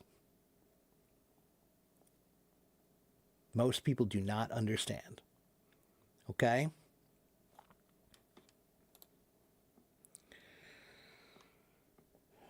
What's the secret of not giving up and keeping practicing? Is it discipline? Partly. It's discipline, partly. But mostly, Linda, it's very easy to keep going if you love it. If you're passionate about it, then it's easy. Okay? Why do I teach? Why can I show up here? Every day I come here and every day I have energy to teach. Why? Because I like it. It's easy to do it if you like it. So, one of the secrets of not giving up is trying to figure out how to make it interesting. Is it interesting? Can you make it interesting? Can you learn about it in a way that makes it interesting? Okay? There are many, many ways to learn, but the most important thing is that you just have to keep engaged. You have to stay with it all the time. Okay? But also, Linda, one other thing that I do, sometimes I think it really helps if you try to imagine that you are part of a great tradition. If you pretend like you are part of a grand, great, long tradition, it makes it feel more serious. Okay, so if you say, I play the drums. Oh, yeah, I play the drums. Lots of people play the drums, but not everybody is a drummer. When you are a drummer, you are part of a long story. You are part of a long tradition. That makes it more serious. When I play, I need to remember all the people who came before me who played, all the masters who came before me who played. I'm part of that. That makes me want to be more serious because I respect them. I respect that tradition. Understand?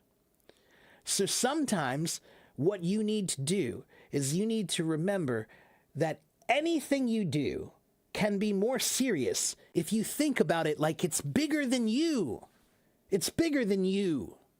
This is way bigger than you. Language has been around for so long. Think about how long language has been around. That's a grand tradition. Being part of a grand tradition so you can be more serious. Okay?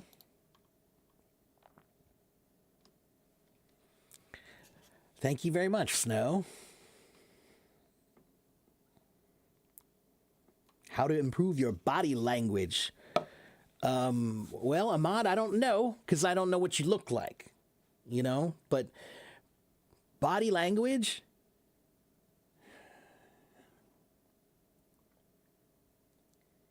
it's about trying to make people look comfortable, relaxed, okay? Body language is an important part of my job. If I scare you, then you will not learn. So I try to be serious, but I also try to make a lot of jokes, right? And when I talk to you, I try to be patient, understanding, right? Body language is different for everybody. So, how can you improve your body language for a thin and tall person? It doesn't really matter if you're thin or tall or fat or short. It doesn't matter.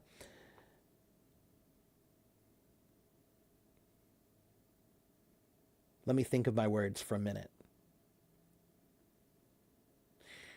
Ahmad, do you know what shadowing is, Ahmad?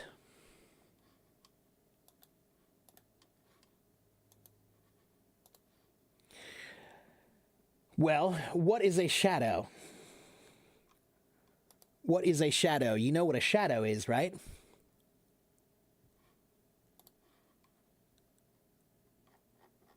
Okay, so the shadow is the thing behind you. And everywhere you go, the shadow goes. And everything you do, the shadow does, right? That's what a shadow is. So, shadowing is a technique where you watch someone. You say, I like this guy or this girl. She's amazing. Wow, she is a great teacher. She's a great speaker. She's amazing. I want to study her. I want her to be my model for learning. So I am going to watch her and I'm going to, listen to her speech and I'm going to say, what is it? Why is she good? What's good about her? Is it her vocabulary? Is it her pronunciation? Is it her energy? Is it her body language? Is it her dynamics? What is it about her that is good? That is shadowing. Okay? But the most important part of shadowing is you must shadow the right person. If you're shadowing someone who is not very good, then you will learn to be not very good. So you must find someone who is good and then study. How do they stand? How do they walk? How do they talk? What do they do? Find as many people like that as you can. So, Ahmad, as a drummer, I am a drummer, okay? Do you know how many drummers I have studied? Hundreds of them. You can name a drummer and I can go back on the drums and I can play like that drummer because I know what he plays like. I have listened to him enough that I know his sound. I know his voice. I can pretend to be like that. But you can only do that if you have listened a lot, if you've studied a lot. Okay?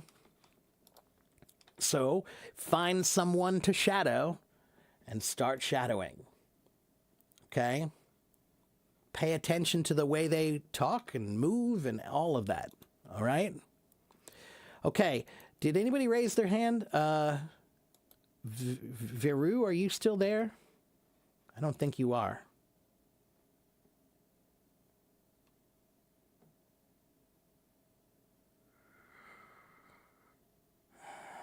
Nope, I don't think you are. If you want to raise your hand and come talk to me, you can. But you have to have a question. That's all. You just have to have a question. Okay?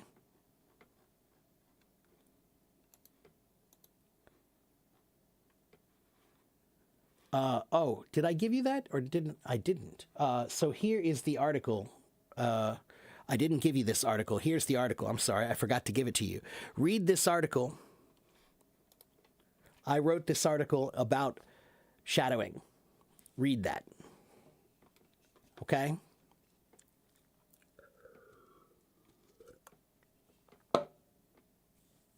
Okay.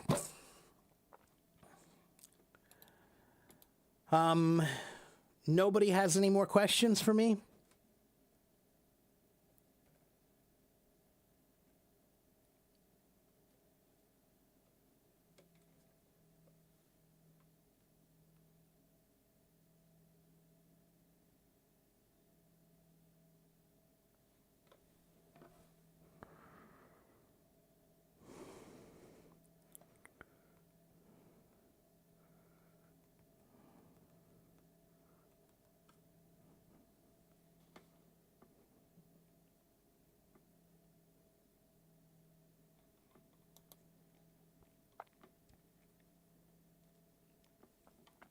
What's the difference between cheerful and happy, and which one do you use more?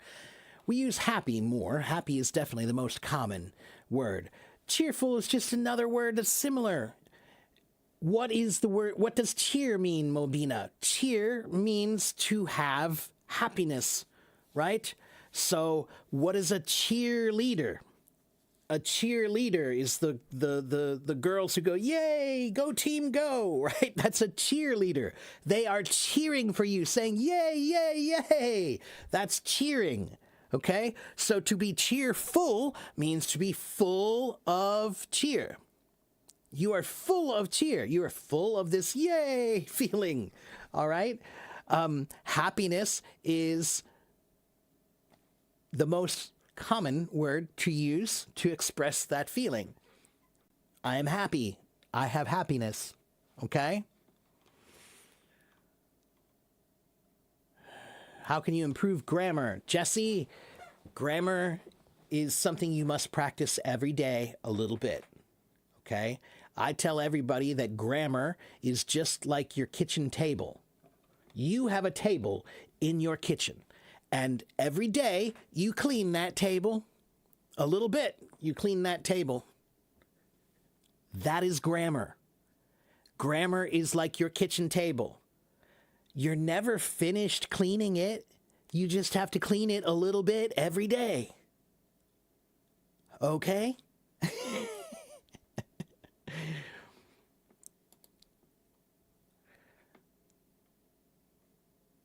How can you improve your speaking? Laraib Khan, most of the time when people say, I can't speak well, it's because you can't think well. If you cannot use English in your mind, then how are you going to use it with your mouth? So the first kind of practice that anyone should do in any language is not reading, and it's not writing, and it's not listening, and it's not speaking. What is the first kind of language practice you should do? What is the first kind of language practice you should do? Not reading, not writing, not listening, not speaking. Not grammar.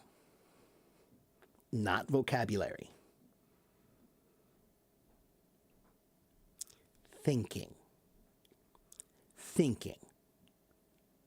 If you can think it, then you can say it. But if you cannot think it, then of course you can't say it. Okay? If you are trying to translate everything in your head, you're doing it wrong. That is not what language is supposed to be. Language is whatever language you are speaking, that's the language you are thinking. That is language. So, if I want to speak Chinese, I must think in Chinese. If I want to speak German, I must think in German. If I want to speak French, I must think in French. Not translating. Okay? So, 我是美国人，现在我就在美国，可是每天我可以联系，不需要说的，不需要的，可以想的。你也可以想的，在中国你可以想英文，每天，如果你去商店，你可以想英文。我需要买什么东西？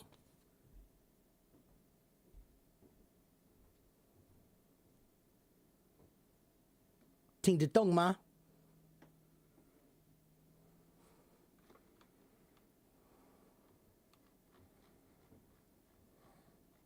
？OK， 我可以说的，因为我可以想的。All right? If you can think it, then you can do it. If you can't think it, then how can you do it? All right. Next question. Do I think ordinary people can speak English fluently in daily life within 6 months? That depends on what kind of English. Are you learning business English? Are you learning video game English, just casual English with your friends? Do you want to pass the IELTS test? It depends on what your goal is, right? If you're just talking about casual, common conversation, is it possible? It is possible, but you would have to create a really good program and you would have to practice a lot. Okay? 6 months is not... So, Mark, if I only learned Chinese for 6 months, how good will I be?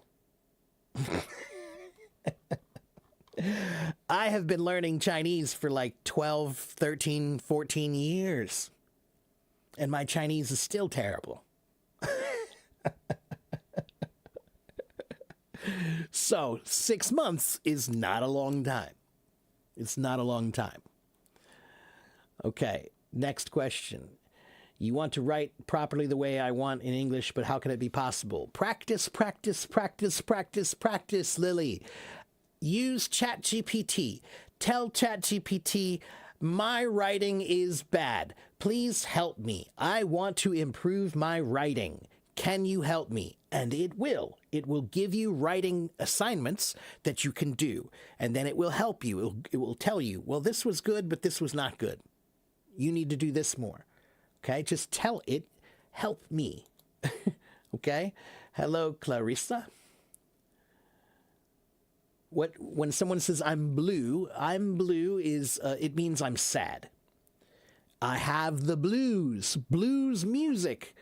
Blues music is a kind of music that comes from America. It's a music about sadness, mostly. It's about your sad life. Okay, so when you say I feel blue, you're saying I feel sad. Okay.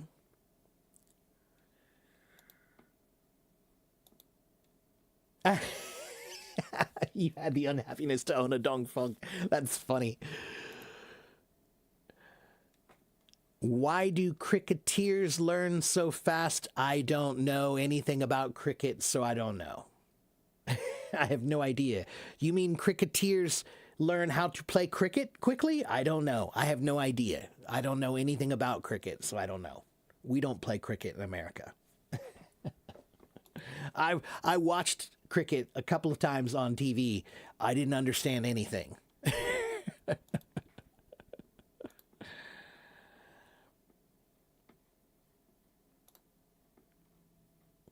But the number one reason why anyone learns fast is because they're passionate.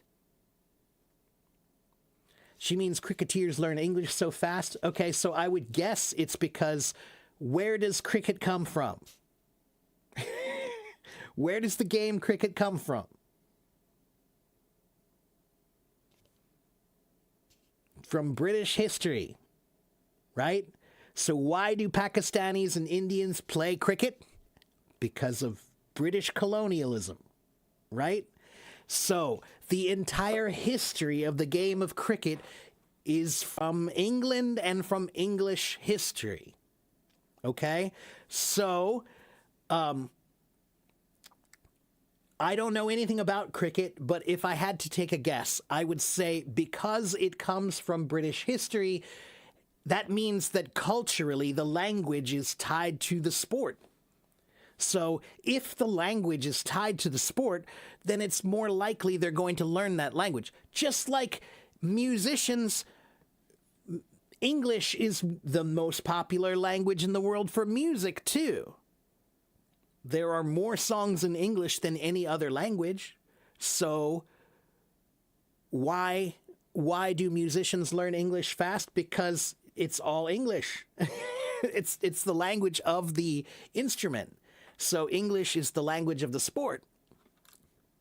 Okay? That's what I would say.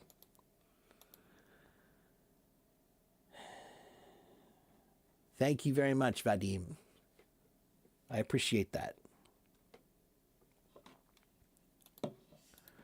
All right. I still didn't see anybody raise their hand. Nobody wants to talk to me. Am I really that scary? Sometimes I am that scary. but you can ask me a question if you want to.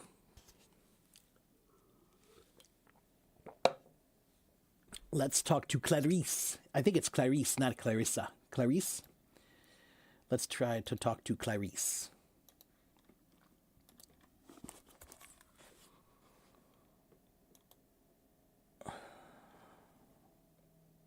Yes, how are you? Yes, I'm okay. Good. And you are from which country? Which flag is that? I don't recognize. It's awesome. Great. And how can I help you Yes, today? What can I do for you? yes, but I need to improve my speaking, my listening, and also my writing. Okay. And yes, sometimes I apply for class, Mm-hmm. and when I finish my courses, I came back on the French environment. Okay. So yes, that is my challenge. Okay. Well, The big one thing that you're lucky is French and English are related. You know, yeah. 30% of words, 30% of English words come from French. So that helps a little bit. But Clarice, you were talking about environment, and environment is important. But guess what? You are talking about your outside environment, right? Yeah, But you also yeah. have another kind of environment, your inside environment. And what that means is Yes. that's your mind. Okay? So Okay. so what I mean is I want you to think about this. If you go to the moon, Clarice, you're on the moon now. Okay? Now if you are on the Yeah. moon, what language are you supposed to speak on the moon? What mean a moon? The moon in the sky, right? The moon. We have the sun and the moon, right? The moon is Yeah, the at night in the sky, the big beautiful moon, right? So yeah. if you are on the moon, Mhm. what language do they use on the moon? I will adapt it a moon language. I Right. use a moon language. Yes, I Yeah. use a moon language. So what I mean is there is no Yeah, language on the moon. There is no language. So that means yeah, that you can use any language on the moon. You can use any yeah, language. So, what that means is wherever you travel, you yeah, carry your environment. So, yeah. Clarice, I live in the United States. I live in the United States, but I can practice Chinese language anytime I want, every day. Okay, I practice okay, by thinking. okay. So, so you said sometimes I forget my English because I'm in a French environment. So what I want you to Yeah, do is, okay, you're in a French environment, but tomorrow when yeah, you go to the market, I want you to yeah. go to the market and I want you to try to think about it in English. Okay, You don't have to say that's good. anything. You don't have to say anything. I just want you to keep the language alive in your head, Yeah, right? okay, Just by thinking, okay, I need to go to the market, I need to go to the park, I need to go to the store, I need to go here, I want this, I don't want this, I like this, I don't like okay, this, I'm tired, I'm okay, happy, I'm hungry. Just think, okay. right? Just keep it alive here first, right? So that's why I tell everybody that if you're in China, then you think I should speak Chinese. If you're in Yeah, America, you think, oh, I should speak English. But if you're on the moon, what language do you speak on the moon? Any any, no, no any language. language. Yeah, any language you want. Yeah, Any language. yeah, So yeah. the idea is that it doesn't matter where you go, you can go anywhere and you just have to. That is because any people live there. That's right. There's no people there. So if there's no people there, No that people there's living no there. Okay. language. That's right. That's Yeah, right. yeah. So the idea is that any place you go, you can you can take your language with you or you can use any Okay, language. If I go okay. to the Ivory Coast, I can go to the Yeah, Ivory Coast and I can think in English. I can go to the Ivory Coast and I can think in Chinese. Okay, so I want yeah, you to practice thinking in English more. Okay. Okay, Okay. that's the Thank you. secret of keeping the language alive is if all you do is read, write, listen and speak, those are good, but those are outside of your body. Yeah. Thinking is inside. Okay. You have to do inside practice and outside practice. So Practice. you Okay. need to Thank you, read. sir. Yeah, you need to read and write, but you also need to think. Okay? Thank you, sir. You're Thank you, welcome. sir. You're welcome. And Yes, just your advice is very, very clear. thank you. And just keep working on it. Thank you, sir. Keep working on it. You sound good. Just keep working on it, okay? Okay, thank you, sir. You're welcome. All right, I'll talk to you next time, okay, Clarice? Okay, thank Take care. Bye-bye. you. Bye. Thank you. You too. All right. I'm almost done with my coffee here, guys. So let me check. Did I miss any other comments? So you guys understand what I'm trying to say? Like, if you go to the moon, what language do they speak on the moon? If you go to Mars, what language do they speak on Mars? So, what language can you use? Anyone you want. So that means sometimes you are forgetting about thinking. You have to think in the language, and it doesn't matter where you go. You keep talking about your environment like your environment is only outside, but the environment starts with you. Here. This is your environment. Here. So, do you have an English environment in here? If you don't have an English environment in here, then it doesn't really matter if you have an English environment out here. Okay? Your environment starts here.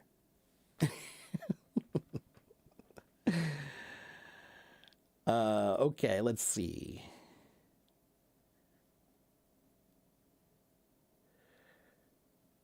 Does advanced vocabulary make English effective?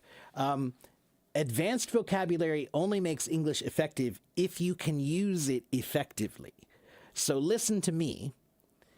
Simple words used well are always better than complicated words used poorly.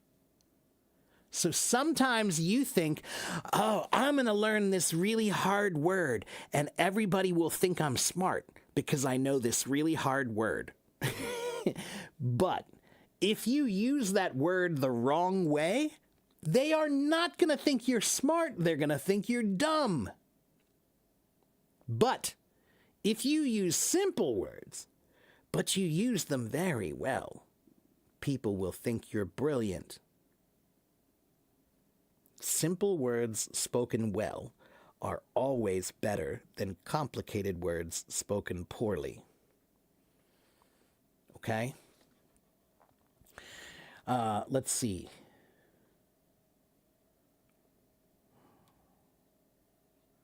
You dare not talk to me because you feel you don't have the same wisdom as me. Well, I promise you, Snow, Nolly Nolly,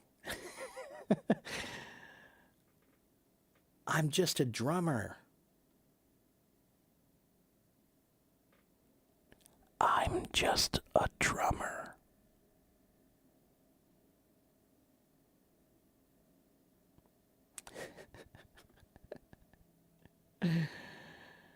What about the Esperanto language? Why did it collapse? Timing. Timing, I think, mostly, Marco. When they created the Esperanto language, it was a great idea, but it was before social media. It was really before the internet was a big deal. And so I really think they just kind of, they did it at the wrong time. You know, there was no need at the time. There was no real need. If there's no need, then nobody's going to do it. And they weren't able to market it very well. So if they had been able to market it better, maybe if they came out with it, you know, in the last 5 years, if they came out with something like that, maybe it might be more successful. And maybe they will. Maybe there'll be a new form of Esperanto, you know, a new simple language that comes out soon. It's very possible because of the way globalized cultures are happening right now. I think it's very, very likely that in the next 5 to 10 years that there may be a new language. Could be. You've heard that bacteria and viruses are advanced there and they speak Martian with each other. Yeah, right. Is everyone listening to a story? I don't know what that means. You mean just because I'm talking too much? That happens all the time. How long have I been teaching? Since 1994. I started teaching in 1994. I'm not just a drummer, an amazing person. Well, thank you, Belen. You know I love you. That's my Spanish sister, Belen.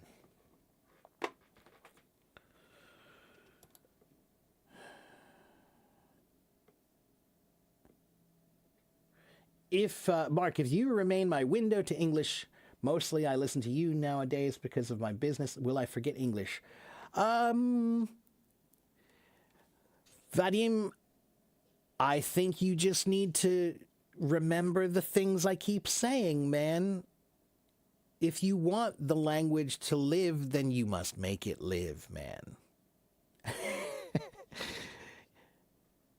If you want something to breathe, then you better make it breathe. You're a doctor, you know that. So you say I have less time. Every adult has less time. So that means you need to be more creative. You have to figure out ways to learn all the time, right? That's why I'm trying to tell you that even when I'm driving in the car, I'm learning. Even when I'm watching TV, I'm learning. Even when I am on the toilet, I'm learning.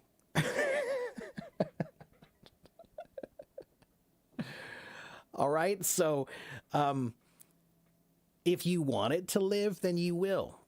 You'll find a way to make it part of your life. Okay?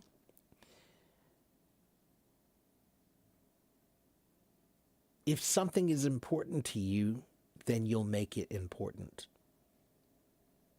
This is something that you only learn after you've lived for a little bit of a while. Like I have this one friend. I have a friend who I haven't talked to them in months now. Many, many months. They have not messaged me. And I'll be honest,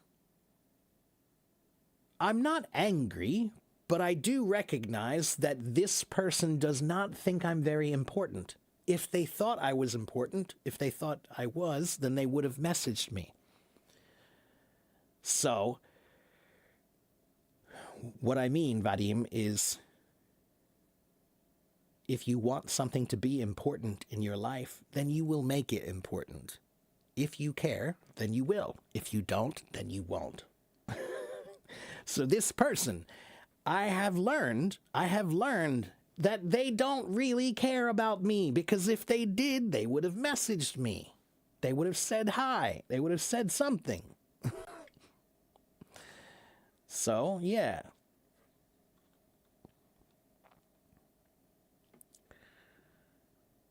A wise drummer, your examples are always so relevant and easy to understand. I think this is wisdom. So, Snow, the reason why I try to tell you guys I'm just a drummer,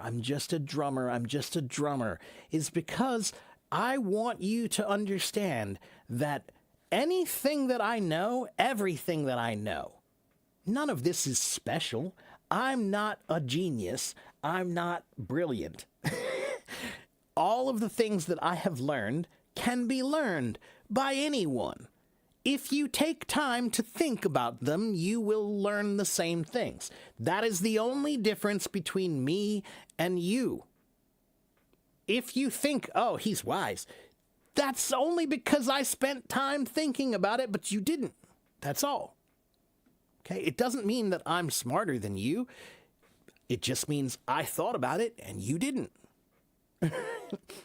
Okay? That's it. Another question, why do I think the Chinese language hasn't evolved into a phonetic alphabet Is there an advantage to kanji being difficult? Marco, it does have a phonetic alphabet. They have something called pinyin. Okay, pinyin, Marco. I can write anything in Chinese using English letters and a system that they have devised. There's over the years, they've had, I think, 4 or 5 different versions of it. And the one that they use now, I think, is called the Wade Giles version of pinyin.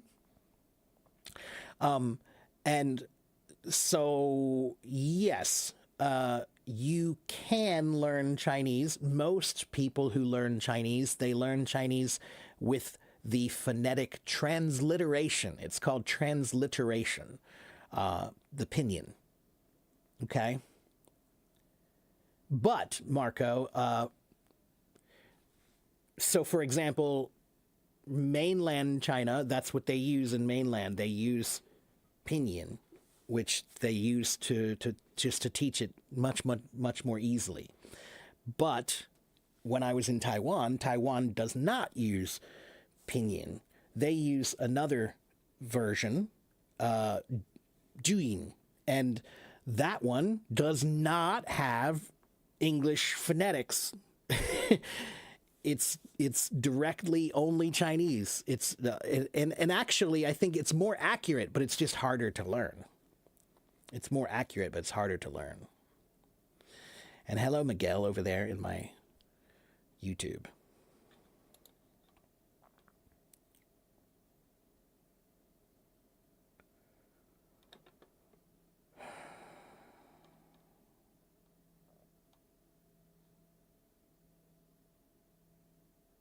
Do I have a short trick for learning the order of adjectives? I don't. Wait. Let me think. I think maybe I do, actually, now that I think about it.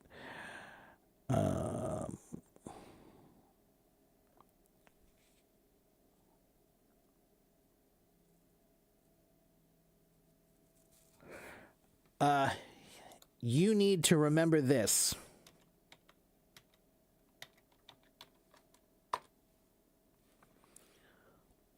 Osaskamp. Osaskamp. It's not a word. It's an acronym. This is a way for you to remember the order. What does that mean? Osaskamp means opinion, size, age, shape, color, origin, material, purpose. Osaskamp. But the truth is, the best way to learn this is just practice. This one is actually pretty easy if you just ask ChatGPT. Tell ChatGPT, I need to learn the order of adjectives. I need to learn this. Please give me some worksheets to practice order of adjectives. Do that a lot. That's how we learn. Okay, we do not learn it by memorizing this. We learn it by doing it. That's it. Okay, it just becomes more natural the more you do it. Okay, I know that's not the answer you want, but sometimes that's the answer you need. Okay? Sometimes I forget the words. I can't say anything in that moment, even though the words are in my mind. Laraib, that happens to me too. That happens to everyone. Sometimes you just don't know what to say, or you can't think of what to say, or you can't think of the right word. Relax. It's okay. All right? That's the number one thing I will tell you is if you get nervous, then you will forget more. So that means you need to stay calm, stay relaxed, and be comfortable. Have fun. If you have fun, you'll be relaxed. If you are relaxed, you'll remember. If you are nervous, you will not remember. Okay?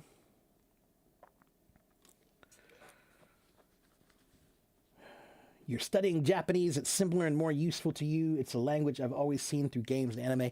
Yeah, and like I said, there are some relationships between Japanese and Chinese. Some, but not completely. How to brush up your own accent without learning any other accent. So, Sakshi, you're from India. Most people in India, they have one problem. Almost everybody in India and Pakistan, too. They have one very simple problem. The reason why their English does not sound good or clear is because their mouths are too small. When you speak English, you speak everything like this. Watch me. Hello, how can I help you today? Can I help you with your English? Do you want some help with your English? What can I do for you today? Do you want something? What should we do today? Look at my mouth. It's not moving. My mouth is barely moving at all. If you speak English like this, then it will not be clear.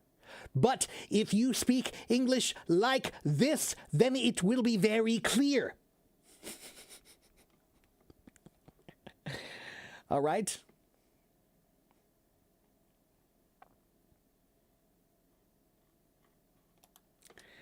So, Indian languages, Hindi and Telugu, those languages, all of those languages, Urdu, they use a small mouth. They use a small mouth when they speak. You need to use a big mouth when you speak. Okay? What do they say about Americans? What do they say about Americans? What do they say? They all say the same thing. We have a big mouth. We're so loud. We're all so loud. Americans are so loud. So be like an American. Be loud. Open your mouth more. All right? It's true. We are loud.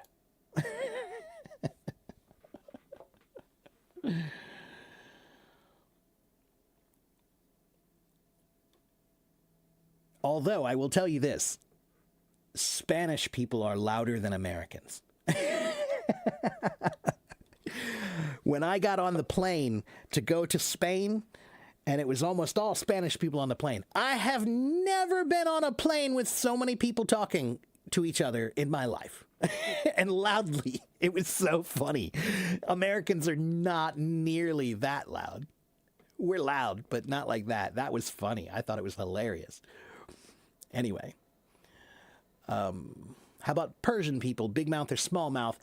So I don't know a lot about Persian language. I only know that it is related a bit to Arabic.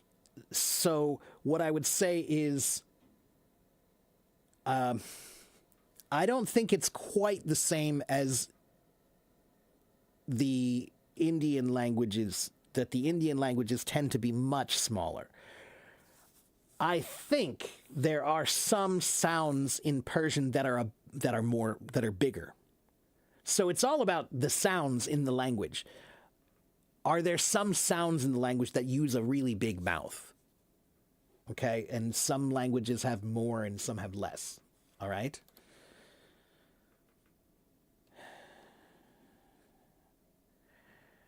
Not louder than Spanish or Italians. Yes, right. Yeah, the Italians I don't know because I haven't experienced that yet. But the Spanish, I love the Spanish. They're so gregarious. That's what I love about the Spanish. They're so gregarious. Gregarious means friendly. They're so friendly and, they're just boisterous and friendly. Do I know how Iranians speak English? Most of the Iranians I have talked to, Fahima, I have a few thousand followers in Iran, and most of the Iranians I have spoken with, if I have to tell you which country in the Middle East has the best English, I will probably say Iran. If I had to say which country consistently, when I talk to people from Iran, I'm almost always impressed. I'm like, wow, man, you guys, your English is amazing. So I will say that I think that the English school system that you guys have in Iran must be pretty good because most people there do speak English. Well, I don't think most people speak English, but the Iranians that I have talked to who speak English usually speak pretty well. Yeah.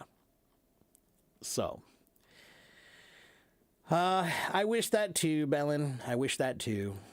And as I have said, you know, you are welcome here. If you need to, you are more than welcome here anytime. You and the kids are welcome to come, and you can stay here at our house and plenty of room. Okay? All right.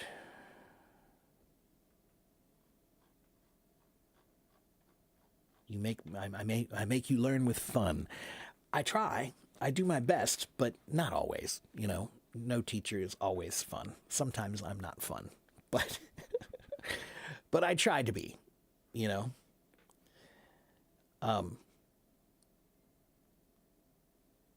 I like teaching. That's it. If you like it, it's easy to make it fun.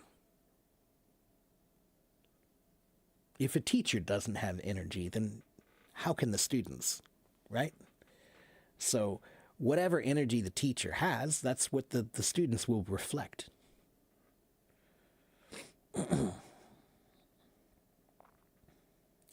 Wow, you guys are too nice. You guys are too nice. But just remember, I'm a good teacher for things like motivation, right? You know, like if you want motivating words, or you want a concept, like a different way to think about it, I'm your guy. But there are a lot of other teachers on here who are much better at some of the other aspects of English that I'm not as good at. I'm not a grammar expert. I am no grammarian. I'm an English teacher, but I don't even like grammar. You know? I don't like to think about language in grammar. It's just like I don't like to think about music with music theory. I can talk about music with music theory, but why? Music is supposed to be listened to, not analyzed.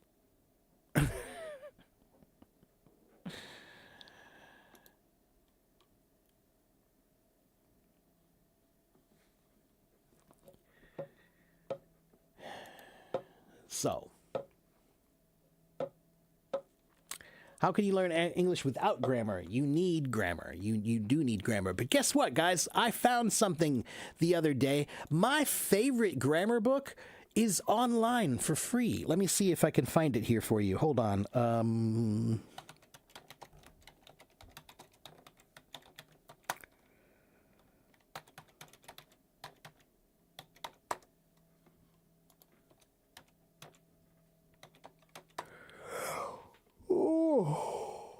Excuse me. This is my favorite grammar book. I have probably 60 grammar books. That one is my favorite, and it's free online. You can go through it, all right? You can download it for free. All right? The etymology of sophisticated. Yeah, right? See, that's fun. That was a good one.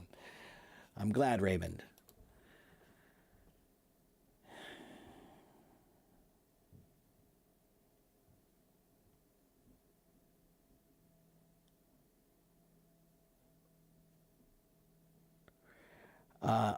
Fahim, if I think you're speaking to Vadim, and Vadim, I think Vadim is talking about me. Do you know me? Yeah.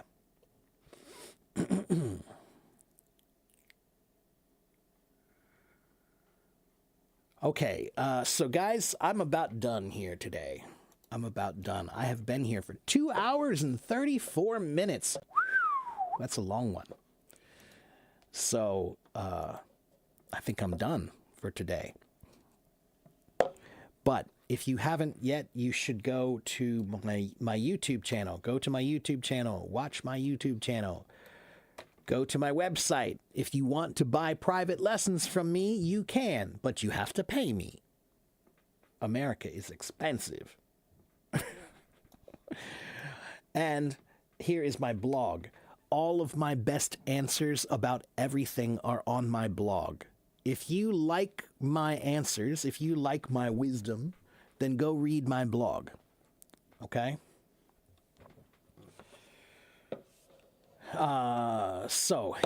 When am I here again? I am here Monday, Tuesday, Wednesday, Thursday, Friday. Monday through Friday, I am here.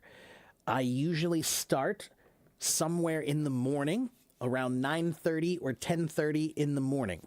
Okay? That's my time. All right? So my time zone is the same as New York City.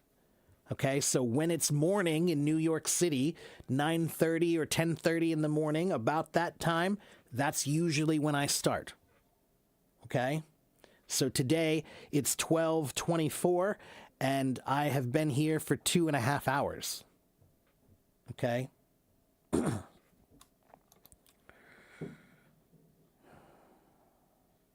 Yes, America is very expensive. It really is. You just don't know. It's so crazy how stupidly expensive things are here. Okay, I need to go, but it's been fun. Thank you guys for coming and watching, and come back and see me again. Tomorrow is Saturday.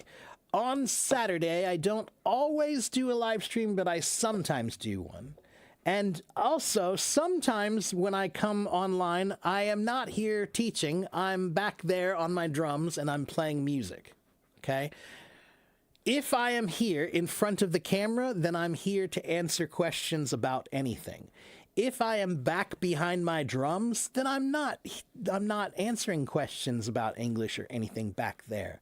When I'm back there, I'm performing music. Okay? So just understand that there are two things I do here. Sometimes I'm here teaching. Sometimes I just like to play music. Okay? And I like to show you, I like to demonstrate my musical ability because all of my ideas about language learning come from my background as a musician. Every idea that I have about learning language comes from learning music. Okay? So that's why I do like to perform sometimes, too. All right? All right. Again, thank you guys for watching. Come back and see me again next time. I think I might be back a little bit later to play some drums. Okay?